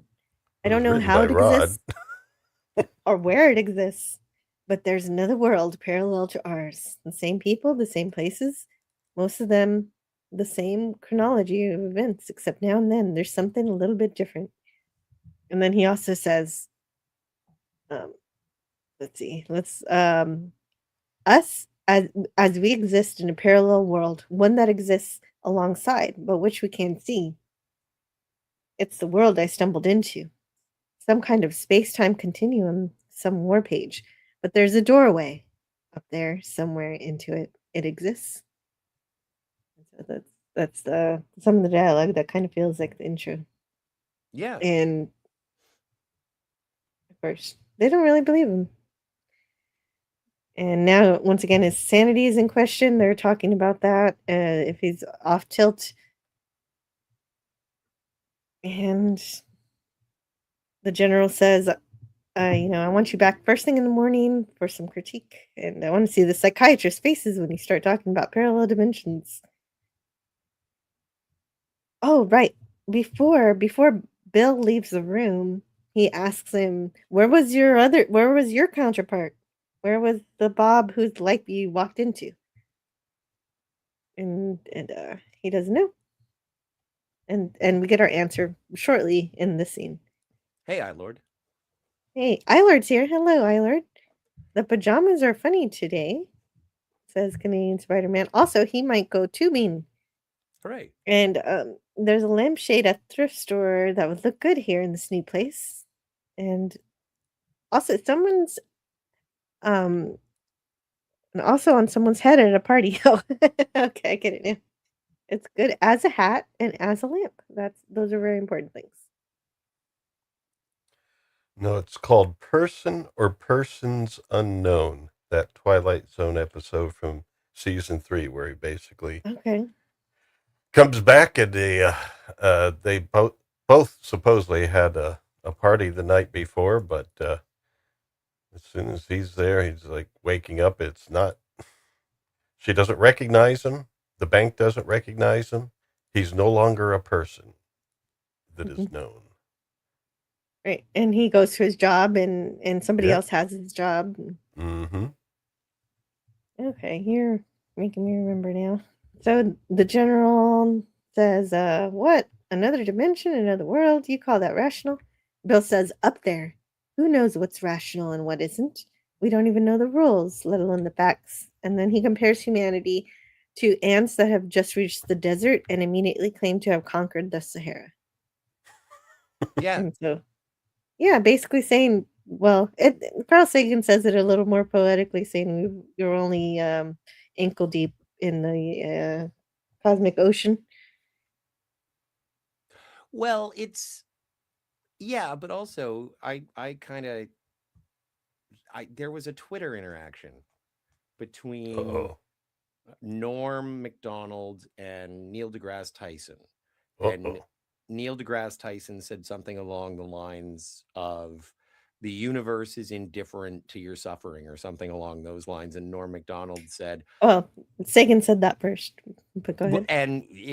And I think that the counter to that is one of my favorite comedians and philosophers, being Norm Macdonald. And he said, are we not part of the universe? If we are made of the star stuff that you advocate, then are we not just the objective viewers and people who inhabit and the almost the sensory perception of the universe? So if the universe is indifferent to our suffering and we ourselves are a part of that universe, then what you've said is completely inaccurate, because there is no difference between us and the universe.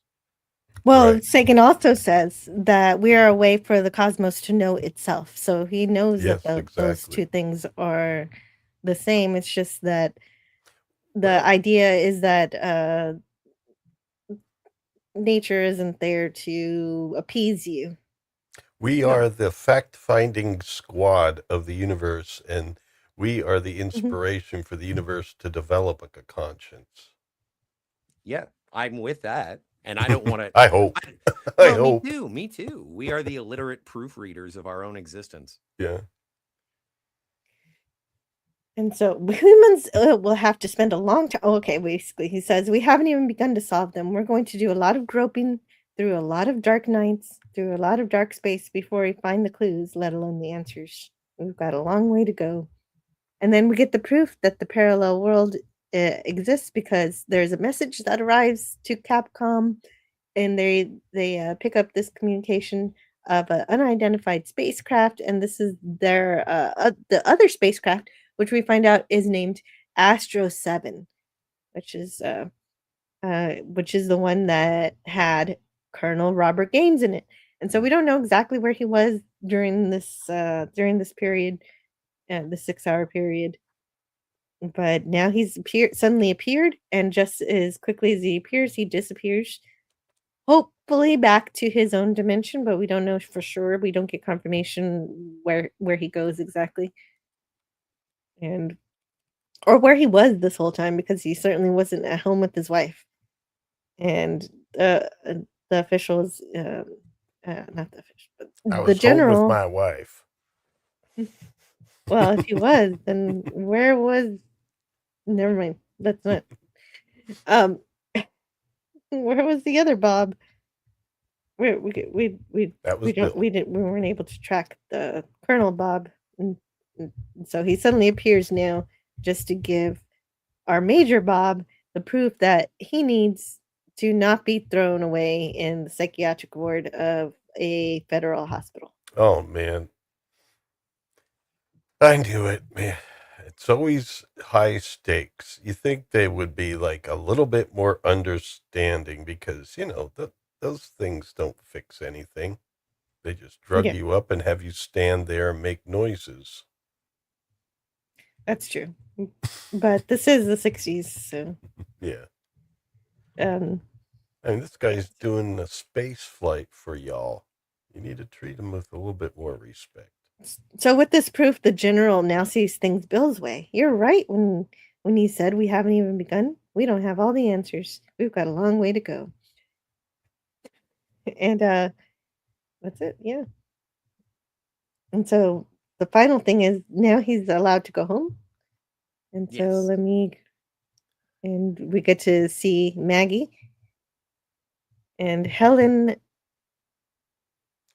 Helen still refuses to go pick up her husband from the hospital, but they greet each other, and Bob just has one question for Maggie. Tell me who I am.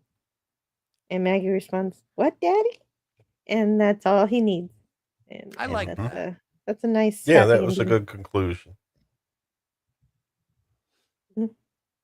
And Yeah. also, I did appreciate the reuniting of Helen and Bob at the end, where it was. I thought it was weird when he got back the first time and they hugged, and I was like, "That's your wife, man."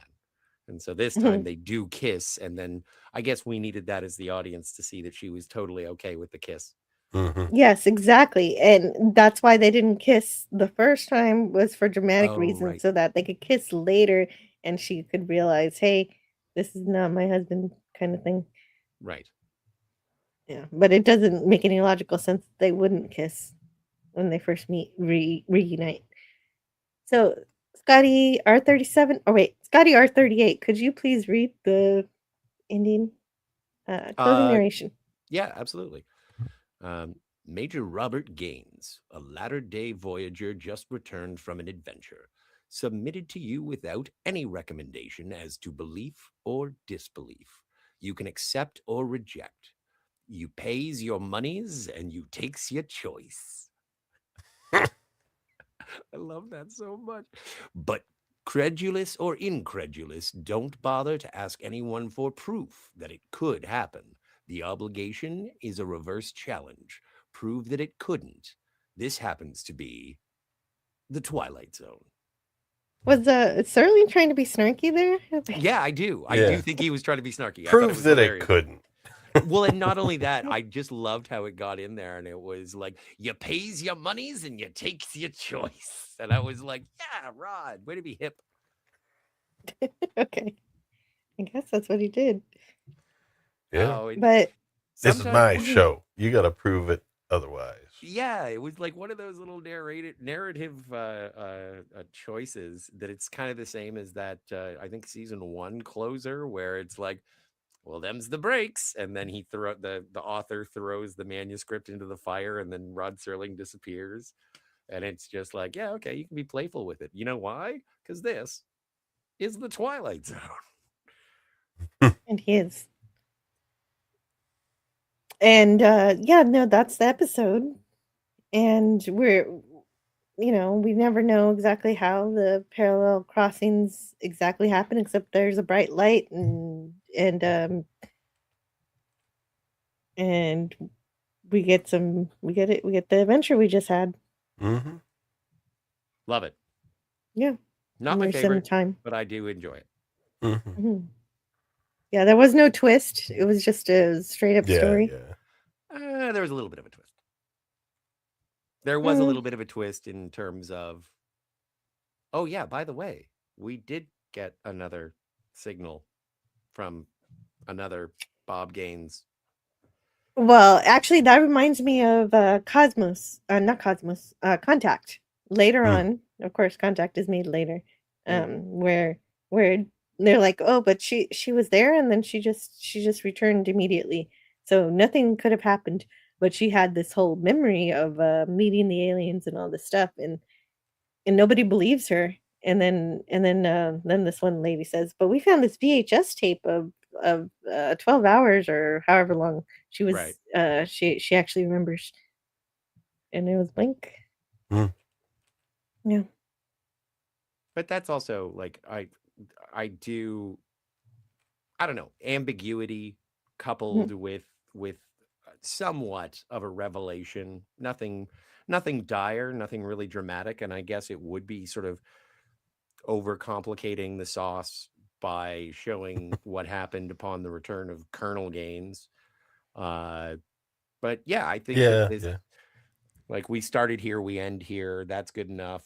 But Mm-hmm. yeah, I liked it. I liked this episode, and again, because it's like the acting's good, the relationships and the characters were good. It was somewhat, it was a believable enough story for my liking in terms of how people responded.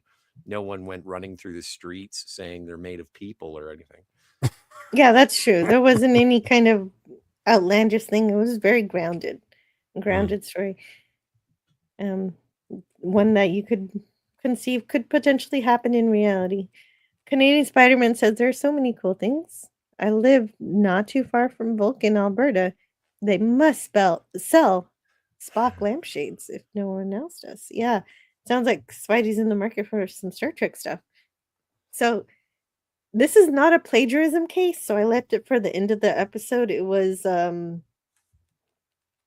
so the first draft of the script was written in 1962, but great minds think alike. So on January 22nd, 1963, Hugh Hefner wrote to Serling about a story idea that he had that wasn't that different from this, but it was just, his way of doing it, where a guy returns home and he's aged more than a couple of years, and he gets back and things are really, really unfamiliar, and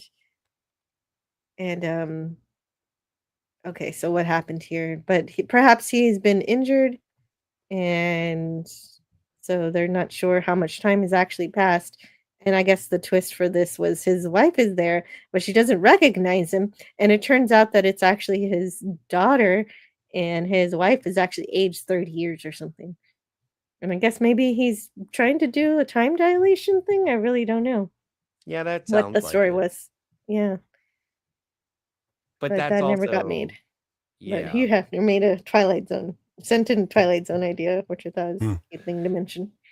Well, Hugh Hefner, before he started Playboy, his entire idea was publishing comic books. He was more of a science fiction fan than anything else, and he gave a platform to a lot of science fiction writers. Mhm. Wow. Well, okay. He wanted People more do say they instant read. gratification, I guess. Yeah, people do say they read those magazines for the articles. Maybe they weren't lying. Well, there were, but they weren't. Like a lot of people say, it is a common punchline, but no, it was something that was bunnies from space. What is it, like Bob Guccione, who did Penthouse? I think he used a lot of the money that he made from Penthouse to do like Popular Mechanics and Omni and stuff. He used the smut to pay for his real passions, and so. Gavin says, I've been here all the time. Hey, Gavin. Hey, Gavin. Gavin. Yay. He's You were been also here first. all the time. And also hello to OG. Oh, Jizzle live. Let's go. Hooray. OG Izzle. OG Izzle live. Okay, I got it eventually. So here's the preview for next week's story. A new author joins the ranks of the Twilight Zone. Oh wait, hold on. Let me do this because we don't need that anymore. Yeah. Okay. A new author joins the ranks of the Twilight Zone crew when John Furia Jr. gives us several stunningly new twists to a classic character in I Dream of Jeannie. Mm-hmm. Join Howard Morris, Patricia Barry, and Loring Smith as they take their trip into the Twilight Zone. I'm very interested to see this. This is the crossover episode, isn't it? Yeah. Yeah. I'm looking forward to seeing Grandpa Joe. Because Grandpa Joe from Willy Wonka and the Chocolate Factory is the genie. So that's exciting. Wow. And he's been in another episode of the Twilight Zone as well. They were on the same network, right? That's why they could do it. When did I Dream of Jeannie debut? I think like 66. Well, but right now we've got to say goodbye to Grogu. Oh, so it's not a show yet. Is this like a backdoor pilot? I don't think it has anything to do with I Dream of Jeannie. I think it's a song, like I Dream of Jeannie with the light brown hair. That was a song. So it has no relation to the show whatsoever. It's like the Bermuda Triangle, for crying out loud. It is like the Bermuda Triangle. Yeah, I Dream of Jeannie aired in 1965 on NBC. Yes. Okay. And that's the fun thing about. See you later, Grogu. See you, Grogu. And that's one of the fun things about my DVD collection is that when it gets to the hour longs, halfway through, it always says Twilight Zone will return after station identification. Yeah. Yeah. Genie Media was huge in the 60s. Oh, I should have known better. It tricked me, that title. So it was like a meme. Yeah. Mm-hmm. Before meme. The memes before memes. Oh man, I thought it was such a reference to the show. Yeah. Me too, Lawrence. We're here to learn. That's why we do it.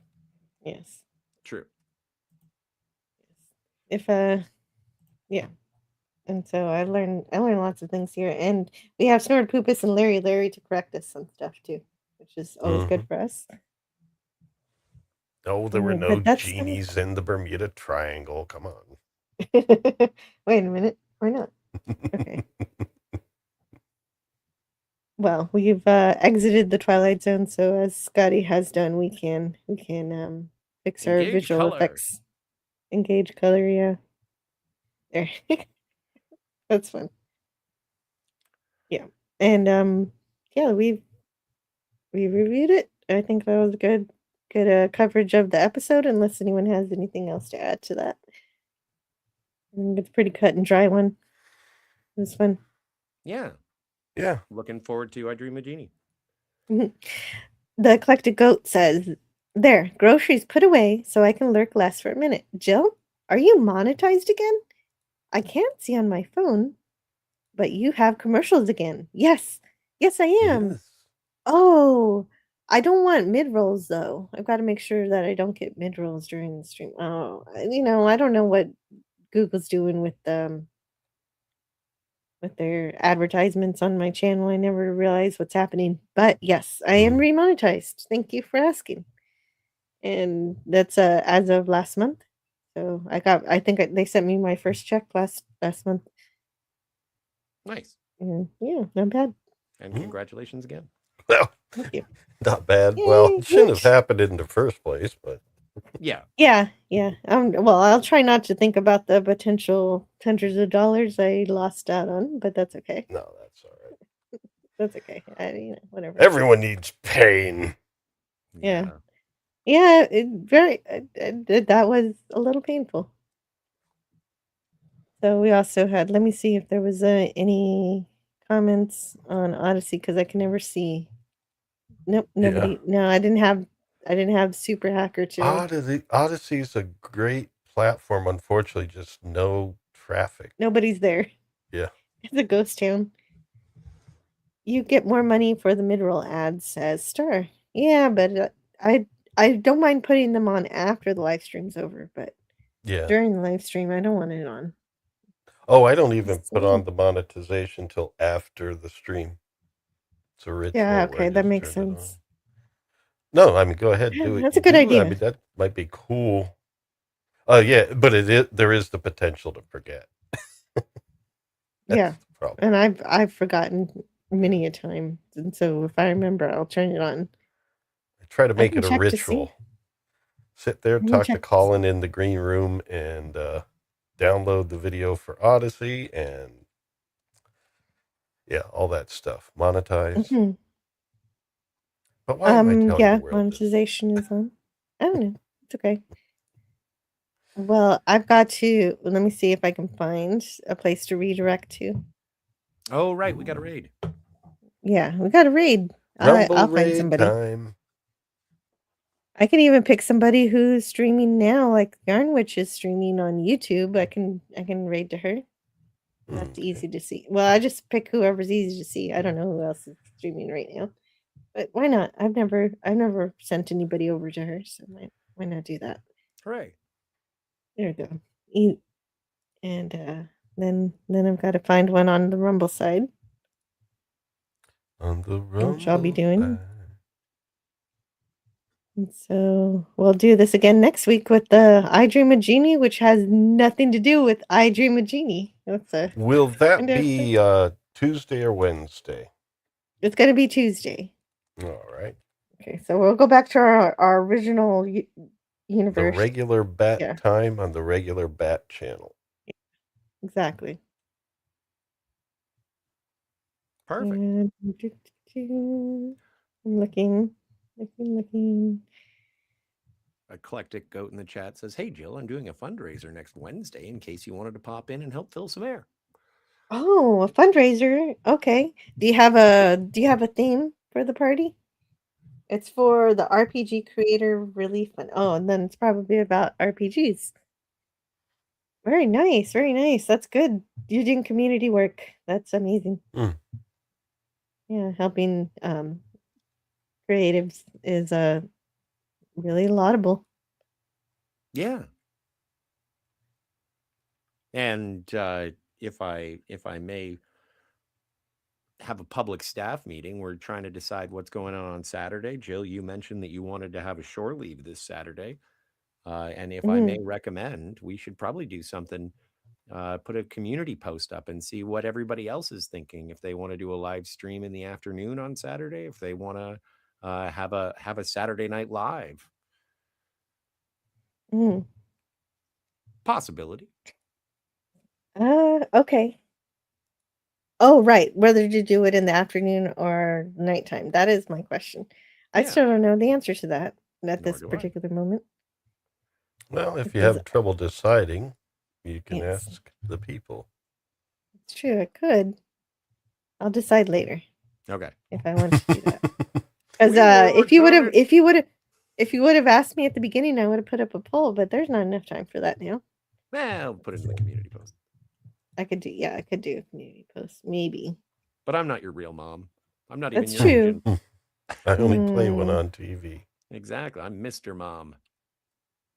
Oh. That's okay. So we'll confirm that as soon as we exit. That'll work out. Okay, so I'm gonna raid Varda Elentari because she's jumped in my chat before. Hooray. On the Rumble side. So there you go. Everybody is chosen. It's Go Town. Coming soon. Yorkshire Pudding Inception. Oh, that's Liza, right? Or is that Gavin? Gavin. Oh, yes. This Sunday, we are going to be talking a little Babylon 5, but rather than doing an episode, we're going to be making Yorkshire pudding. Oh, delicious. Wow. Okay. I hope it comes out good, golden. Which has nothing like really to do with Babylon 5. It's just like, it's, our chat. We're just unique people. We do our own thing. The Eclectic Goats fundraiser is going to last for 7 hours. So if you want to donate to that, you've got a really big window to check that out. And yeah, who knows? Maybe I'll be able to show up. We'll see. Next Wednesday. It depends what time. But with the 7 hour window, I should be able to find some time. And Canadian Spider-Man says, I'm in. The afternoon is going to be too nice to be inside, Jill. Whoop, whoop. Yay. Okay, great. Okay. It must be nice. Here it's too hot in the afternoon. So I think Spidey is one for nighttime. That's what it sounds like. Yeah. Oh, well, he's up there, so. 2 to 7 p.m. Eastern. That's the length of that live stream. Very cool. Oh. Okay, so let's find my closing videos. Make sure nobody falls out. Well, whoa, my background disappeared. That. And so we'll see you all again next time. But before we go, I want to give Lawrence a chance to tell us about his channel and anything he's up to and what anything. Well, as you see below, that way, I come from the Wayfarer Project, where that's the entity through which I do my creative endeavors. And tonight, we're overlapping our dear friend King Dolphin TV a little bit, but we're starting at 7 p.m. Eastern. That's just the way it came together. And instead of doing Arthurian legends tonight, we're going with Robin Hood. We're going to be taking a look at the British TV series Robin of Sherwood. which is a great little series. Unfortunately, only 3 seasons, and the first 2 I think being the best. We're going to do the first episode, which is a 2-parter, so it'll be 2 weeks, but great stuff in it. And as I was making slides, like, this is cool, there's something magic about it. And so if you're from the US and you've never seen it, it's something to check out. And if you are from the UK and feel nostalgic about it, please stop by. It'll be a great stream. And then, yeah, as we said before, Sunday we're doing at 7 p.m. Eastern, or it's usually about 7:30 Eastern. Whenever Mr. Brown finishes his musings, we're going to be making Yorkshire pudding outside in an outdoor oven next to a campfire.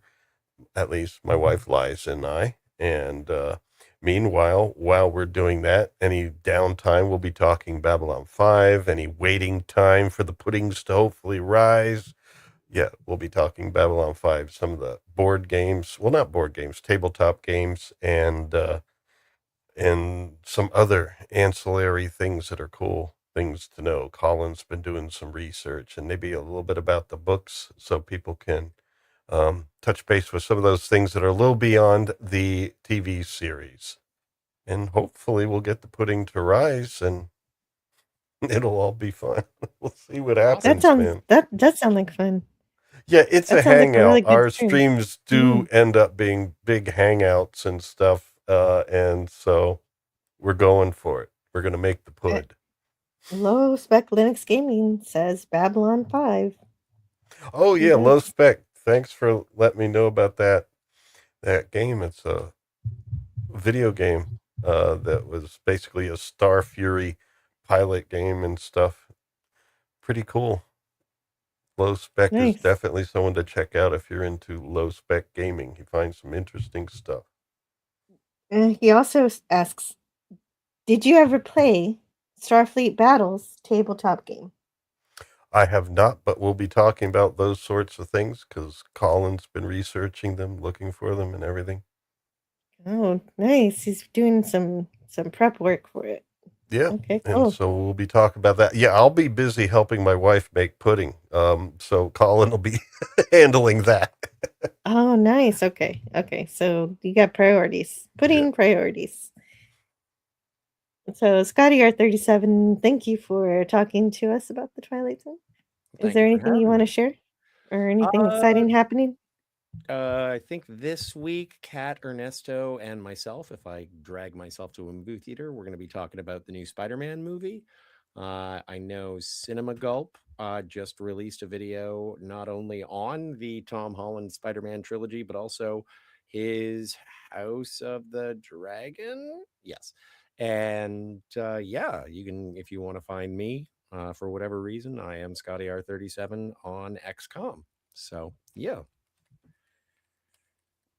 Phantasmagorium, Cinema Gulp, and me. And then, of course, you, Jill. Subscribe to Jill. But if you're here, you probably already are. Oh.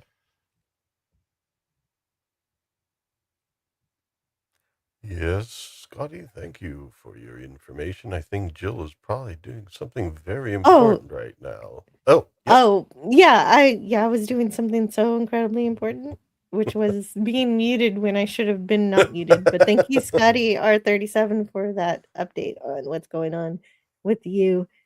I wasn't sure whether or not to include the Phantasmagorium because things are happening. Things are happening. Things are happening. That's all we'll say for right now. The Wayfarer Project says dragons are domesticated. Is this Tuesday or Wednesday for PCBD? I didn't ask that question. That's Canadian Spider-Man. For Pop Culture Breakdown? PCB is on Wednesday. No. Yeah, Pop Culture Breakdown is on Wednesday. That's today. Oh, yeah. This is Wednesday. But next, we're going to come back next week on Tuesday is what I meant to say if I said something wrong. Today is Wednesday. And that's I don't know what movie they're doing on Pop Culture Breakdown tonight. And I think Price of Reason's Babylon 5 on Thursday night on his channel. Now he's doing. I'm not too badly mistaken. I think I was the first doing Babylon 5, at least from our neck of the woods. Oh my goodness. And then everyone else is doing it. Yeah. A lot of people are doing. Well, it's a good. Oh, it's a fun one. No. And look, it's Rob Wright. Oh, Rob Wright. I'm going to be on with Rob Wright this Sunday. I'm going to talk about Star Trek. So, yeah. 60th. So it's about time to get your Star Trek overdose. Which is not possible, of course. So then I guess we'll see you next time. Next Tuesday.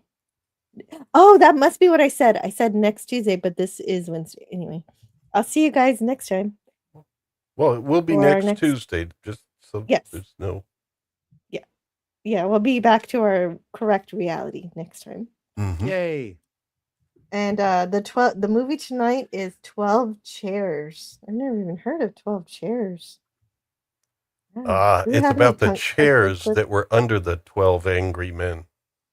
Oh. I'm just kidding. I know, but it's funny. Yeah. Yeah, I've heard of 12 Angry Men. I've heard of 12 Monkeys, but I have not heard of 12 Chairs. Old Man Bird, good to see you. Oh, yeah, Old Man Bird. Yes, great to see you, definitely. No, I don't have any Kirk Fu. I'm sorry. Spidey, I am remiss. But hopefully, maybe I'll find one just for you. Oh, and I'll talk to you guys. The Mel Brooks comedy. I've seen that. I just forgot what it was called. Yeah. Anyway. Oh. Yeah. Okay. See you next time. Bye. Bye. Learn all that is learnable. So I hope you learned something today. And the ways our differences combine to create meaning and beauty.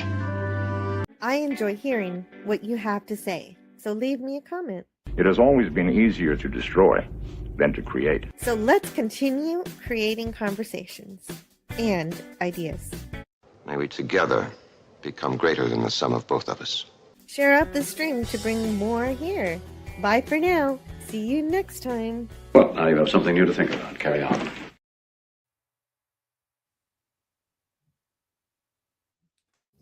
All right, move along. Done. Stop it. Get off of the things. Go outside. Get some food. It's like, it's a time of day where you live. Go do something. Shut up, Snoopy. I don't care. You smoke too much. Let's go. Let's go adventure. Let's go explore. See you around the galaxy.